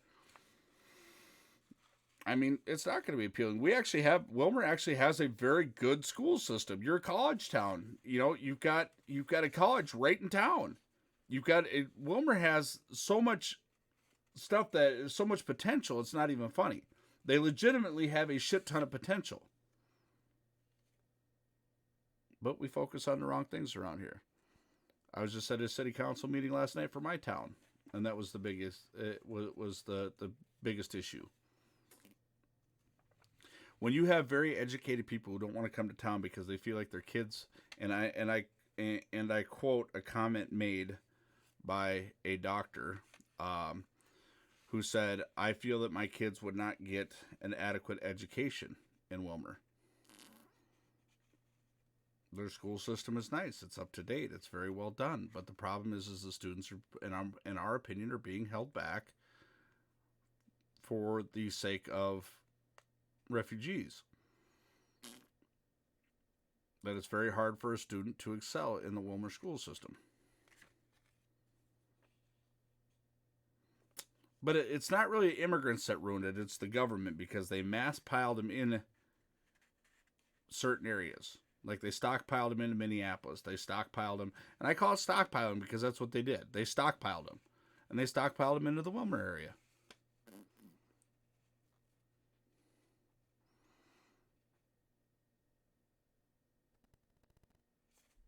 I don't know. I mean, I was off base. I will say that. Redneck Tech Support was right. I was off base, and I didn't know the fact that they actually had it on the ballot over there because I didn't get to vote for Wilmer.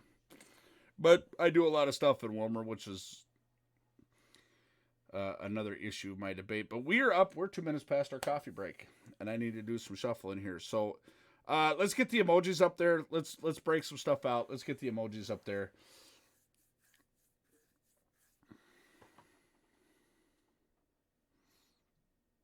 Apparently, I've chased everybody off.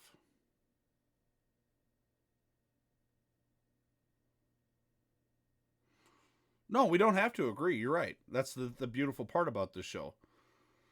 You know, that's the beautiful part. But the fact that you corrected me, it just shows that I can be wrong. I have been wrong numerous times, you know, and it takes me being corrected. And I was wrong about that.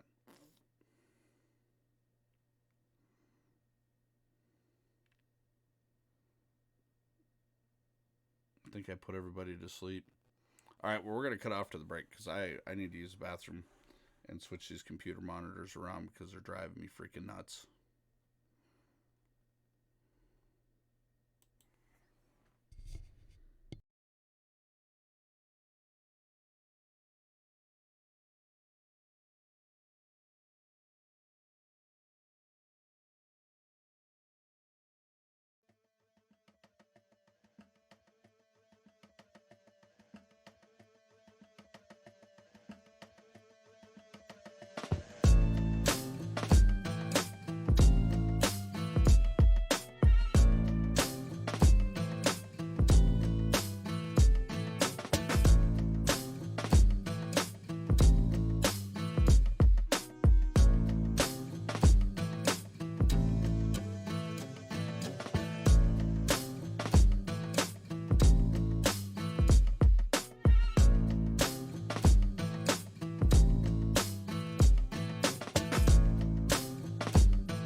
What is up, everybody? Welcome back to the Invasion Nation Morning Show, brought to you by yours truly, the Redneck Invasion. Powered by Twitch. Not that they endorse anything I do, but they give me a platform to be who I am, and I'm greatly thankful for it. Also brought to you by Mill Pond Salon and Romaine Berg. Greatly appreciate you guys. Thank you very much. And also, a huge thank you to you, the Invasion Nation, for making us who we are. Also, don't forget to check out redneckinvasion.org. You can also find us on Facebook and YouTube. By all means, check us out.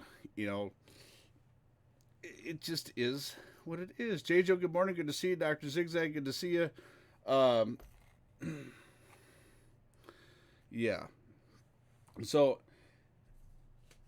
one of the things that's going on that we talked about earlier today, first of all, see, my face is unbalanced. Is this sounding good, everybody? Is this sounding all right? I moved some stuff around. Is this sounding good?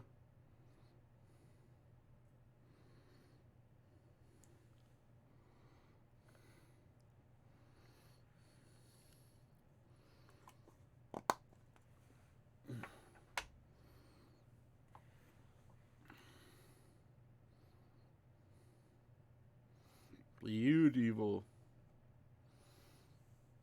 Perfect. We got a lot of huge thank you to the Redneck Tech. He has been putting up with me screwing around with shit over here today, messing things up pretty badly. He's been trying to accommodate me, but at the same point in time, sometimes accommodating me messes with technology and the things that we do to make this a show, to make a quality show. So sometimes I have to learn the hard way, and I just learned the hard way. But I think I got a setup that I can deal with for the most part. And yeah. See, I've got a microphone splitting my computer screens right now because we've learned that we have to use a short cord for audio quality. Otherwise, my audio and my face does not sync. And if you've ever watched that on TV, it drives me nuts. So I wouldn't expect you guys to go through the same thing that I'm going through. Yeah. So I went down and talked to Iam's Garage yesterday about getting the 48 up there and getting it buttoned up. I think we're just going to spend the money and get it done. I kind of want we're pushing June now and I still don't have it done. So, and I definitely by all means need to get that done. So, the Ruger Ranch is primed up and ready for me to go, and I'm trying to get it done. Check your chew for chili powder. Oh, yeah, that would be a dangerous acquisition.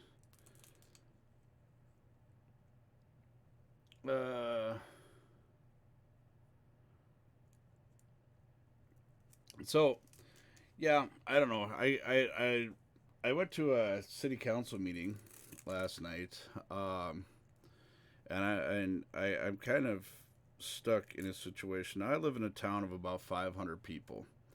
Okay, the issue that I have is that we had this contracting company, this engineering company coming through that Bolton and Mink was their name. Now, and I'm gonna put their names out there because I don't give a shit. They screwed my town over bad.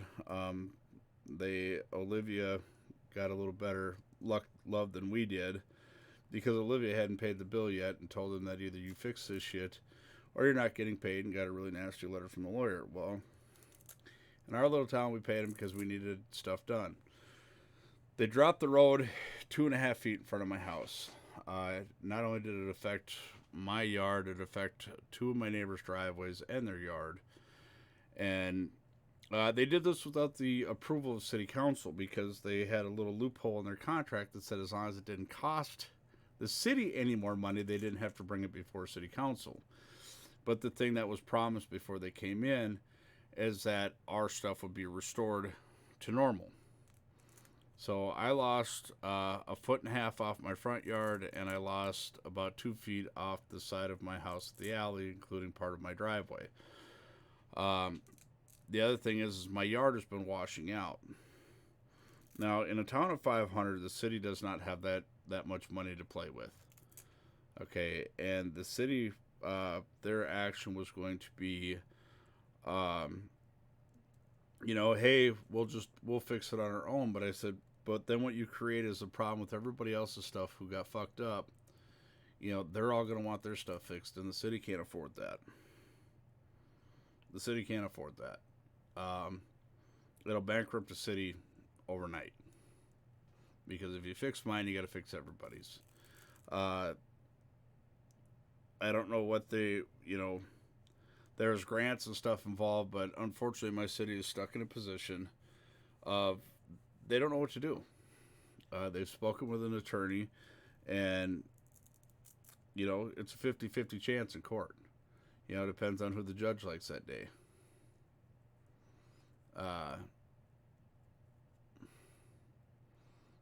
And that's really what it is.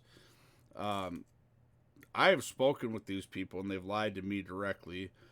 They've lied to my city representatives, and they basically are trying to put everybody else on blast, and really everything, all trails lead back to Bolton Mink, and it's just kind of a really shitty situation. I love my town. Here's the reason I'm absolutely loyal to this city. When I first got out of prison and I came here, these people treated me like somebody who made a mistake, not like a convict, not like somebody they had to lock their doors around or anything like that.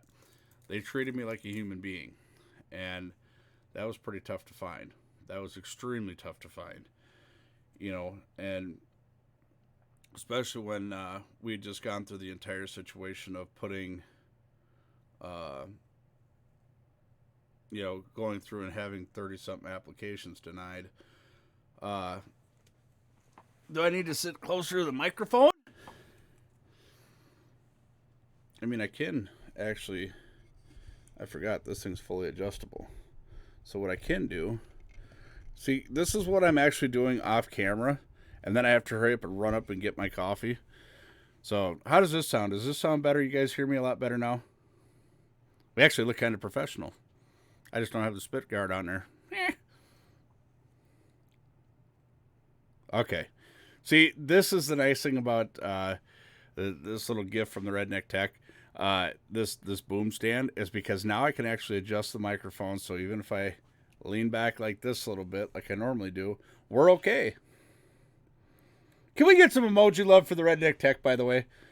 I mean, this guy is like nonstop on this show.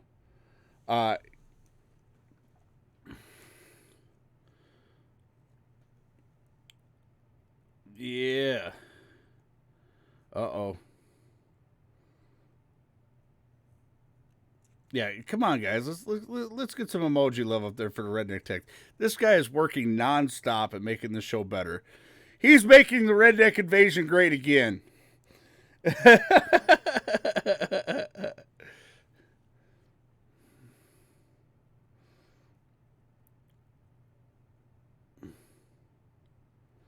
My experience with Bolton makes just run from then their design. The berm behind our home. After many years, we now have water in our backyard. We have a burn to stop it. Yeah, there you go. Look at that. Y'all blowing it up for the Redneck Tech. Get it up there for him.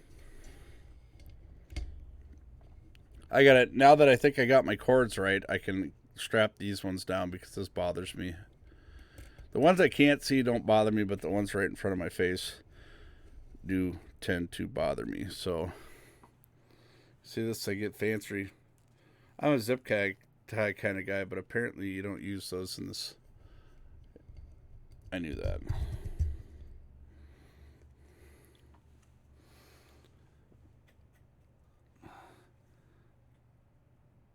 Yeah. So, One of the things that we've got going on is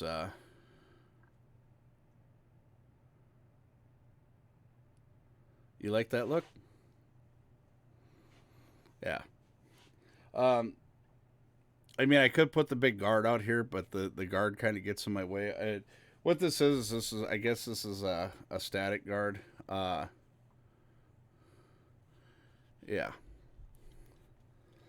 So now I know some of y'all been hanging out waiting for this big announcement. See, I could put this out here, but I don't know. It's like right in your face.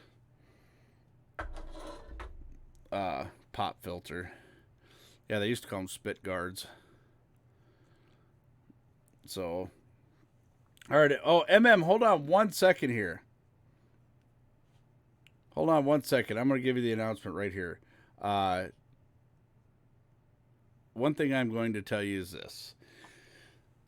We are getting Redneck Invasion stickers finally. I don't know exactly when they'll be done, but just know that they are coming to the Redneck Invasion store. They're coming very soon. Doesn't make those pop noises. 3x5s and 3x3s. They are coming very soon. We will announce when they're coming. You guys are the first to hear it. We are going to have them done. You guys have been asking for them for quite a while, and I've tried to go through a couple of different places to get them done. Some people are like, it's too political for me. Some places are, because they consider us a low-key outfit. We're not some big business. So, but finally, Redneck Tech got a hold of somebody who's like, oh yeah, we can do that. We'll take care of that for you. So the Redneck Tech says, so does this sound different with this on here? Does this sound better if I put this right in front of here? So you guys will be able to rep the Redneck Invasion on everything cleaner. Okay, well then let me work around all this whammer bammer shit here without cutting off the circulation of any cords.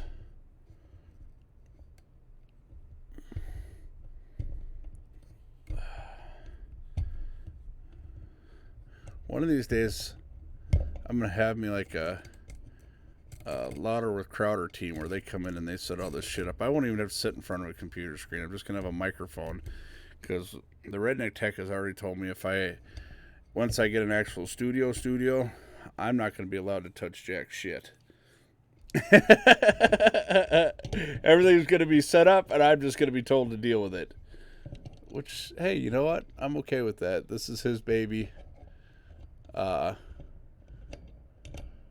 And I'm okay with that. Why couldn't they just put this thing on there square? Why does it got to be on there at an angle?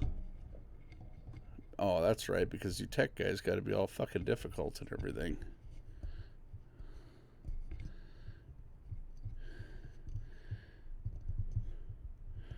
We got it so it looks cool. It works, but it's just got to look cool.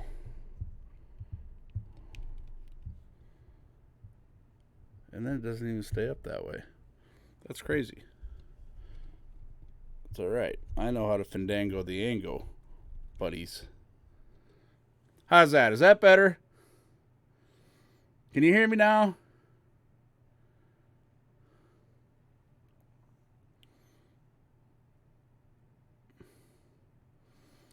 Like the idea of a studio. Can I help? Here's the thing. Okay. With loud and clear, beautiful. That's what I like to hear. Here's the thing with the studio, okay?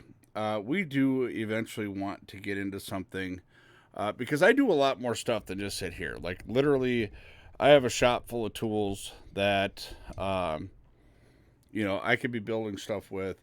My garage is not very big, so the idea is eventually to one day get a studio where it's kind of got a shop in it, and I can work on stuff where we can get guest speakers in here on the morning show. Right now, the Redneck Tech and I have to work out of 2 separate locations. So the idea would be to have, one full command center set up where basically I don't touch shit. I'm not allowed to. Redneck Tech would be much happier if I didn't have control to touch anything, and I don't blame him because I fuck a lot of things up. What you guys don't see is not only does the Redneck Tech work on getting this show better and getting more zooms and whams, but what you also don't see is the fact that he's got to fix my fuck ups on a constant basis. So, yeah, and it happens all the time. Someday, but the thing is finding a space, even just say like a 1 or 2 bay shop with an adequate office where we can actually get good internet service is expensive. You're talking, I don't know.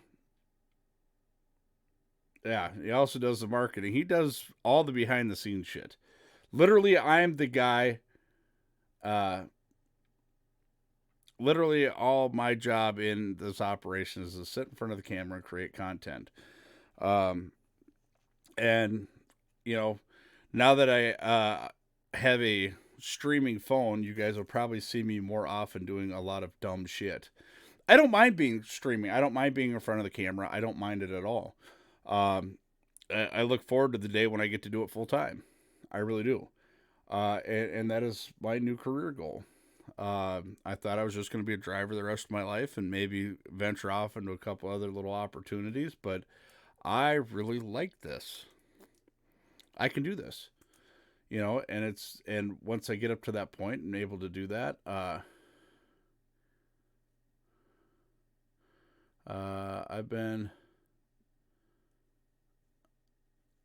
have over 30 years experience of studios. No need for $1,000 or making good sound. The thing though, Vapor, is it's not so much just the sound quality. It's not that. It's having the space to do what I do.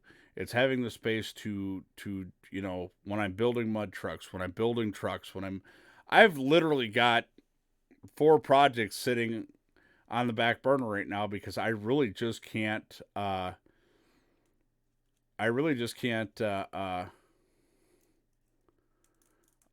don't have the space to do it. My garage, like trying to have a camera set up in my garage for me to walk around in is almost impossible. So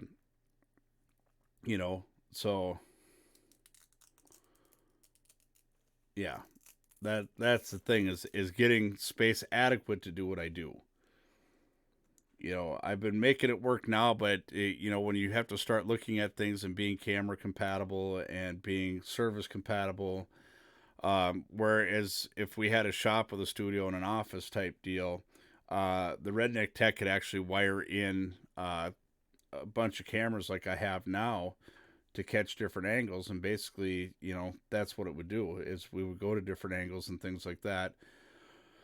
And you guys would be able to see what I'm working on. I wouldn't have to hold a phone out from me and try and do it with a phone and things like that. That is the goal. That is a goal that I have because I'm not going to quit being me. The problem is a lot of the things that I do, I forget to turn the damn camera on. Just like when I got stuck last Sunday, I didn't turn the camera on until I was already stuck. It's like, well, why didn't you turn the camera on when you're coming out to do it? I don't think about it. So...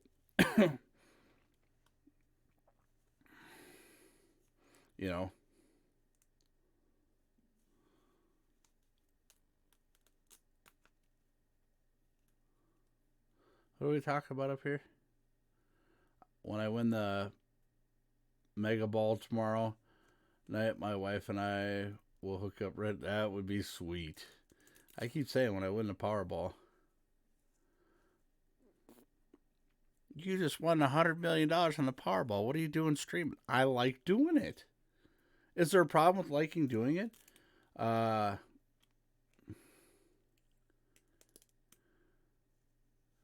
Sheepdog's channel, you did great. I think I heard Sheep's brain when I called him out. You got him. Yeah, when I see that come out, that was the Redneck Tech went shots fired. And it kind of proved a point that we were blessed to have the opportunity to get on a channel, but we don't hold back any punches. And I think the Redneck Tech and I definitely by all means, made a statement that night. And some of the things people are like, oh, you believe in corruption? No, I don't believe in corruption. Okay. When I don't believe in corruption, but, put yourself in their positions. They... I don't like certain terms. You guys have known this for years. One thing I do not like is terms being thrown out loosely. Terms like monopoly, terms like racism. These kinds of things. Those are all terms that are overly used and have lost their meaning. And that kind of stuff bothers me because everybody wants to say that they have a monopoly. No. People still have a choice. Yeah,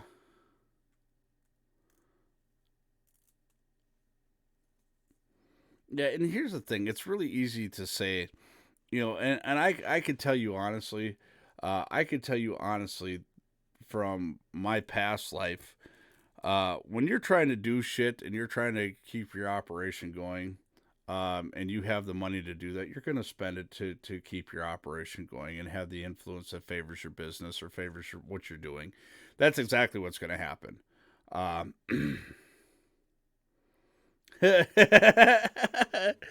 And that's my opinion. Okay. That really is.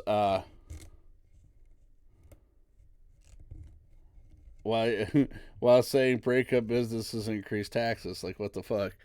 One of my issues is this is why is it you take and everybody's attacking Amazon, and Amazon's one of my favorite examples. And I don't know if the Redneck Tech agreed with me on this, but why is it that it's okay to target? You're talking Amazon, a business that started out of a garage selling used books. Why are you attacking somebody who built the American dream? Yes, okay, it accounts for what? What is it? I think isn't it like 82% or 62%? I don't remember the exact number, but it accounts for the mass majority of online shopping through Amazon. And they keep adding stuff to make themselves better. Twitch, Amazon. Okay? They keep adding stuff to make themselves to stay on top of the game. They really do.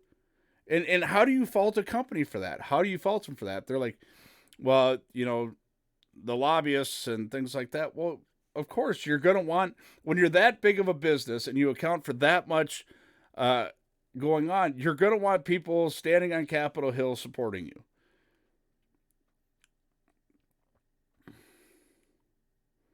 And absolutely, Redneck Tech, you hit it right there. You hit it right there. Because, they were talking about how Amazon is pushing out some of these stores. But here's the thing. Look at Best Buy. Best Buy closed down a shit ton of stores. What did they do? They geared towards their online. Best Buy didn't sink. They just knew where the market was going. So they geared down the stores, got rid of some stores. And what did they do? They went to online sales. They're still up and going. Everybody thought Best Buy was going bankrupt, that Best Buy was done. What did they do? They revamped because everybody found it more convenient to shop from their computers. They found it more convenient to shop from your phones. Look at Walmart. Walmart's adapting. You go to some places and Walmart delivers to your house. Right now, I think on almost all Walmarts, at all Walmarts, you can put your order in, the stuff you want, and then you just got to go to the store and pick it up. You don't even have to walk around Walmart anymore. Drive up grocery. That's the thing. If you're not willing to adapt to the times, I mean, I'm about as old school as it comes.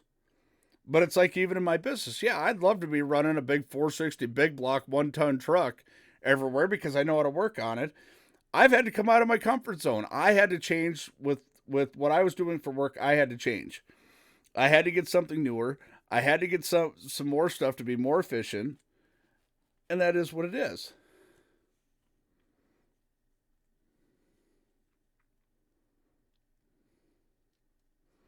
But one thing I hate is the fact that I admire Amazon. From their roots to where they're at now, I admire Amazon. I don't like the fact that they take a lot of liberal sides on things, but hey, nobody's perfect. You know? But Amazon has been making the moves and doing the right thing. We should only dream to be that lucky. You know, let's take Microsoft when they went after Microsoft. Bill Gates. Let's talk about Bill Gates. College dropout. Yeah, don't punish the American dream. You know, it's really easy to target people who got money. Let's not forget the fact that they were down here on this level with us and just came up with something that worked. Bill Gates was another one.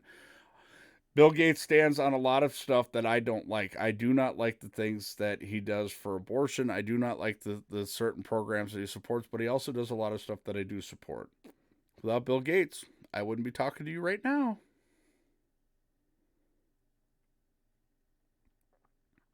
Bill Gates was willing to push the envelope, and he did that very thing.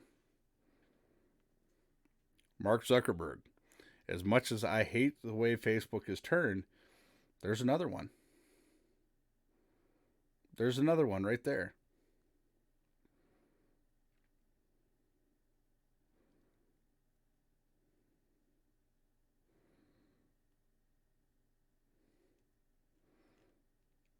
Yeah. You want to hear another story and another guy that gets targeted a lot? Our own Redneck Tech gets targeted a lot. And I'll tell you why. Because here's the thing. You're talking to a guy who worked for a company. When I first met him, he was working no less than 60 and sometimes up to 100 hours a week for another company. And in the meantime, working on his business now. And finally it came to shit or get off the pot because he moved to pursue another job opportunity that fell through. And he said, well, either I could take a lower paying job and go find and do this, or I can actually make an honest go of my business. Well, now you have Romaine Berg, my agency, and I dare somebody to fuck with him. Death Lord, what's happening, man? Long time no see.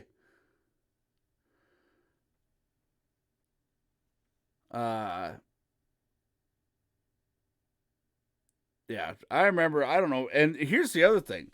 Now, you're talking me doing my transport stuff, the Redneck Tech doing all his stuff. And in the meantime, we were trying to help somebody else with their business and get that going.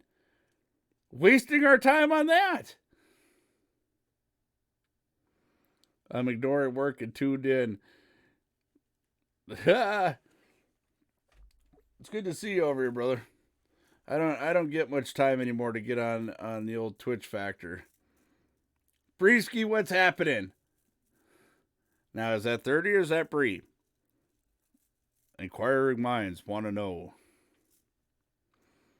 So, yeah, here's the issue. I don't agree with targeting businesses who started from. I don't agree with targeting any business. Okay, even people want to target. You know, of course, everybody wants to target big business because Donald Trump is president. Donald Trump inherited his money. It's no secret. But the fact that he has continued to develop, he's taken chances. I mean, back, was it late 80s, early 90s? The guy lost his ass, was like $6 billion in debt. It came back out of it. Trying to get Pumbaa a girlfriend. Yeah, Mrs. Pumbaa. A lot of little Pumbas running around. Hell yeah.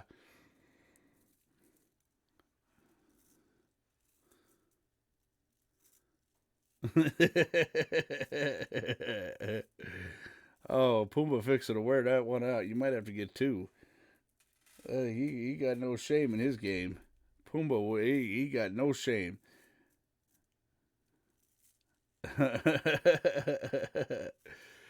So, yeah, and here's the thing. I don't know where, and I guess I've never really talked to Redneck Tech about this. This is one thing I guess we've never come to a conversation. How do you guys feel like a flat rate tax?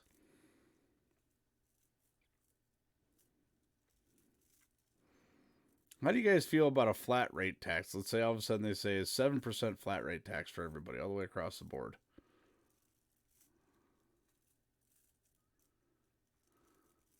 Yeah, he got it and he multiplied it. And like every business owner, they make bad investments. I made bad investments. Ask Redneck Tech, he's made bad investments. 3 hour drive each way. Hey, the little Shih Tzu that we got, yeah, that's my wife was supposed to make a 3 hour drive each way, and it turned into like a 9 hour drive because she got lost. All right, Chris, we'll holler at you later.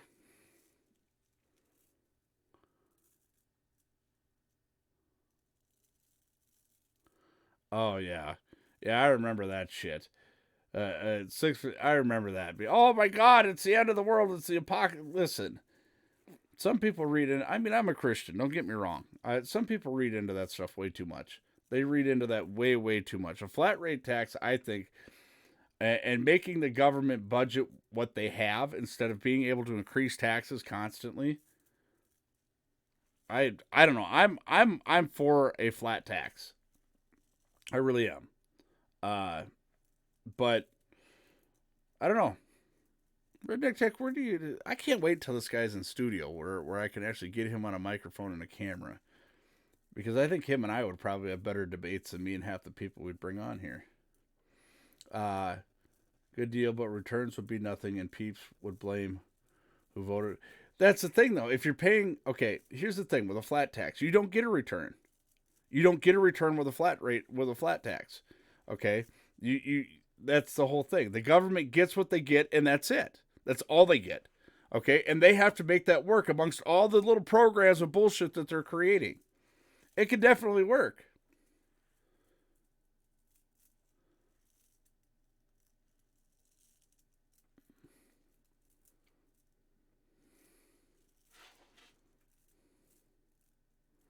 Da, da, da, da. Go up and stay the night and drive back the next day. Really? On a 3 hour drive? 6 hours? Come on, man. Just stream it. You want me to stream my route? I'll stream my route.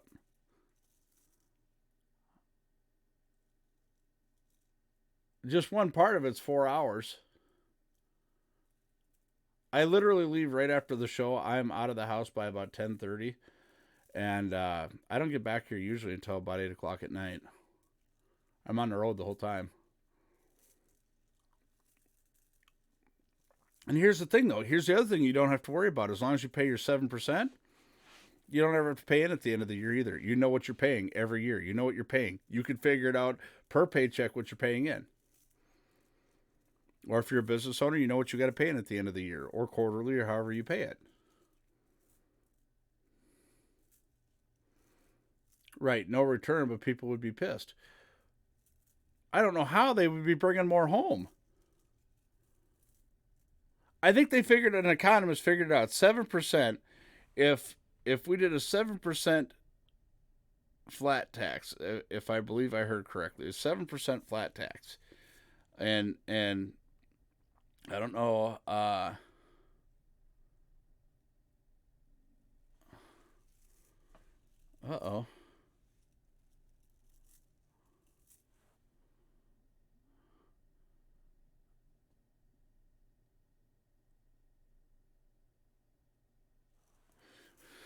I think they said that we can support. But why do we got to punish businesses harder than citizens? That's what I don't understand.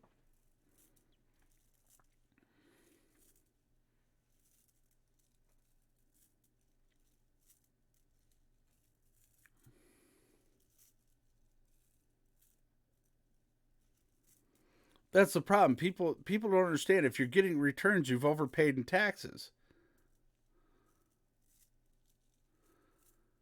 You know, businesses have to pay taxes per employees. Businesses have to pay a lot of excess taxes. I mean, I don't understand why we're paying them, why they have to pay more than they're already paying. I think if like I said, I think it was an economist from like Berkeley or Princeton or something like that. But basically, he said this. He said a 7% tax across the board for everybody, the government would have more than enough money to run its day-to-day operations. If they wrote into law a 7% tax, plain and simple, that's it. You wouldn't have to raise it. You wouldn't have to lower it. You wouldn't nothing. A 7% flat tax, which means people would actually be paying, most people would be paying a lot less. How about an optional? That's the way this country ran up until the 30s. We had an optional tax. You had an optional tax to pay, to support the military, to support government, to support. We had an optional tax all the way up to the 30s. This country ran great until the government decided to do something stupid like print out paper money that we didn't have. We wouldn't be in this predicament. This country ran all the way up to the 30s with no tax. I believe it was the 30s, either late 20s or late 30s. But I'm pretty sure it was the 30s.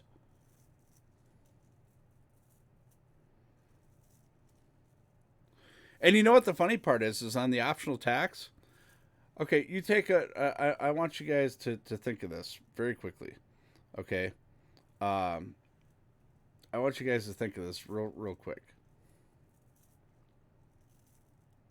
If you did an optional tax, you know what the funny part is? Is how many patriotic Americans who say, okay,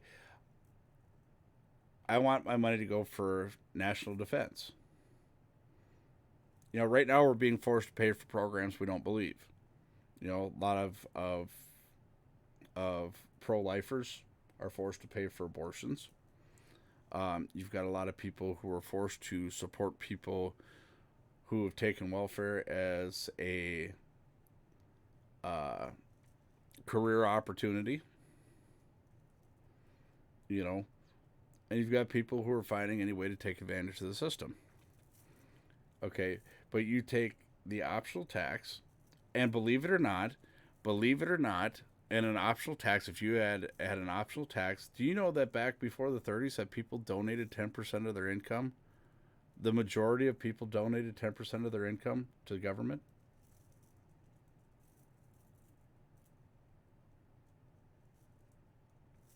Here's the other thing I don't understand. Let's talk about property taxes. Okay? You want to talk about property taxes? Why do I have to pay taxes on a chunk of dirt that I own? What government, and if I choose not to pay taxes, then they can come take the chunk of dirt that I had to pay for how many years, because I don't pay them taxes for the rest of my life. Let's talk about how much taxes they make on the sale of a car. Now, most people don't drive a car from brand new to its death. Okay? Think of a used car and how many times that car has had taxes paid on that one particular automobile. Every time you go into the DMV, every time you go to the dealership, whatever, you have to pay taxes on that vehicle. Not to mention, if you look at your licensing, it says taxes.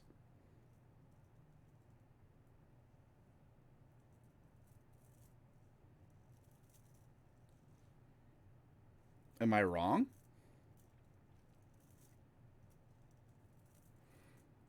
Taxation under threat? Absolutely. I agree with you 100% on that, Tech. I agree with that.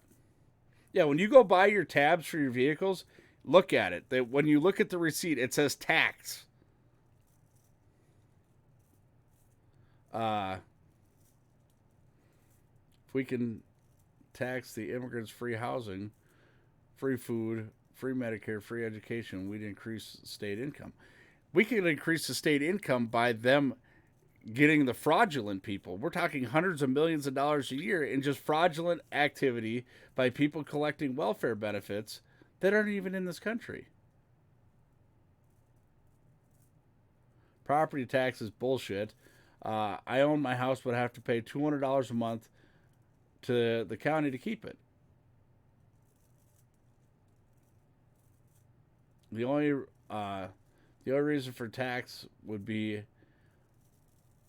the only reason optional tax would be hard is because the government has gotten too big. And this is what I mean. This is what I talked about earlier. We the people. For somewhere, we the people meant that we regulated the government. The government didn't regulate us. The government was supposed to be a representation of the United States people.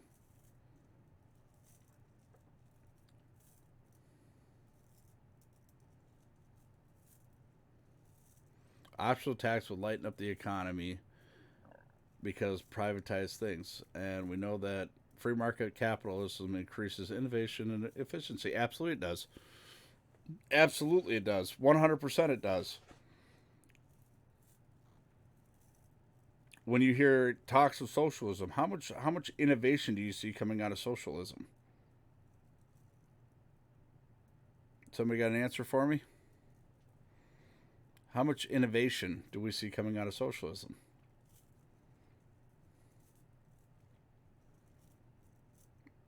I mean, look at China. Now, granted, they're communist. Kind of the same concept, though.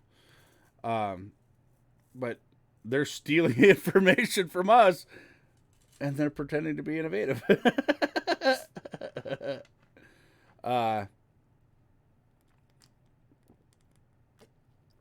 Port Rock, what is shaking, brother? I hope you got that sand taste out of your mouth finally. Governments are not innovative or efficient. No. I got a notice for renewal. It says June, but my plates say July. Was there a PMS in the state? I have no idea. They changed a lot of shit. When it comes to when you look at the taxation and stuff like that. Like it used to be, you had 14 days or 10 days into the next month from when your tabs expired to go get new ones. Now they no longer. You have to have them by the end of the month that it says on your plate. So you don't get that grace period anymore. Even though most officers are like, "Hey, do you know your tab?" Because most people don't think about it. I mean, realistically, they don't think about it. Hey, do you know your tabs are expired? No, I did not. I'll go get them. And most officers are pretty, pretty understanding of that. People bitch about how much rent is nowadays until I explain to the cost of an owner. I pay $300 a month between taxes and insurance, let alone upkeep and repairs. Exactly. Exactly.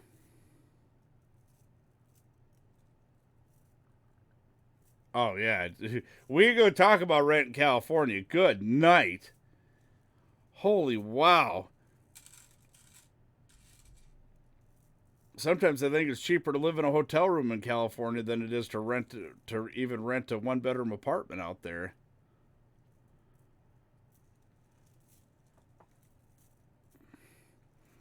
Or you just pitch a tent, live in a tent out there.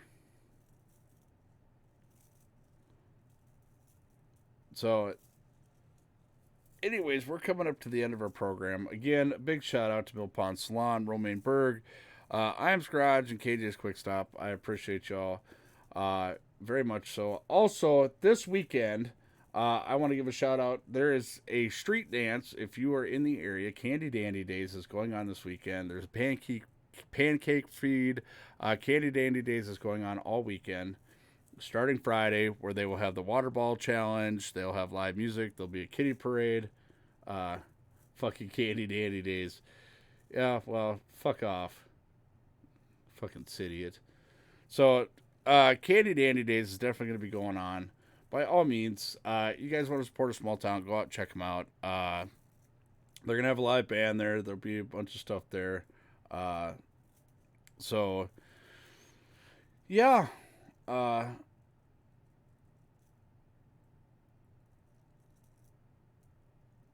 Yeah. But one thing that Candy, Ojai, Minnesota has definitely been known for is its avid support. We actually have a Veterans Memorial built in this town that was built by a 14-year-old Boy Scout.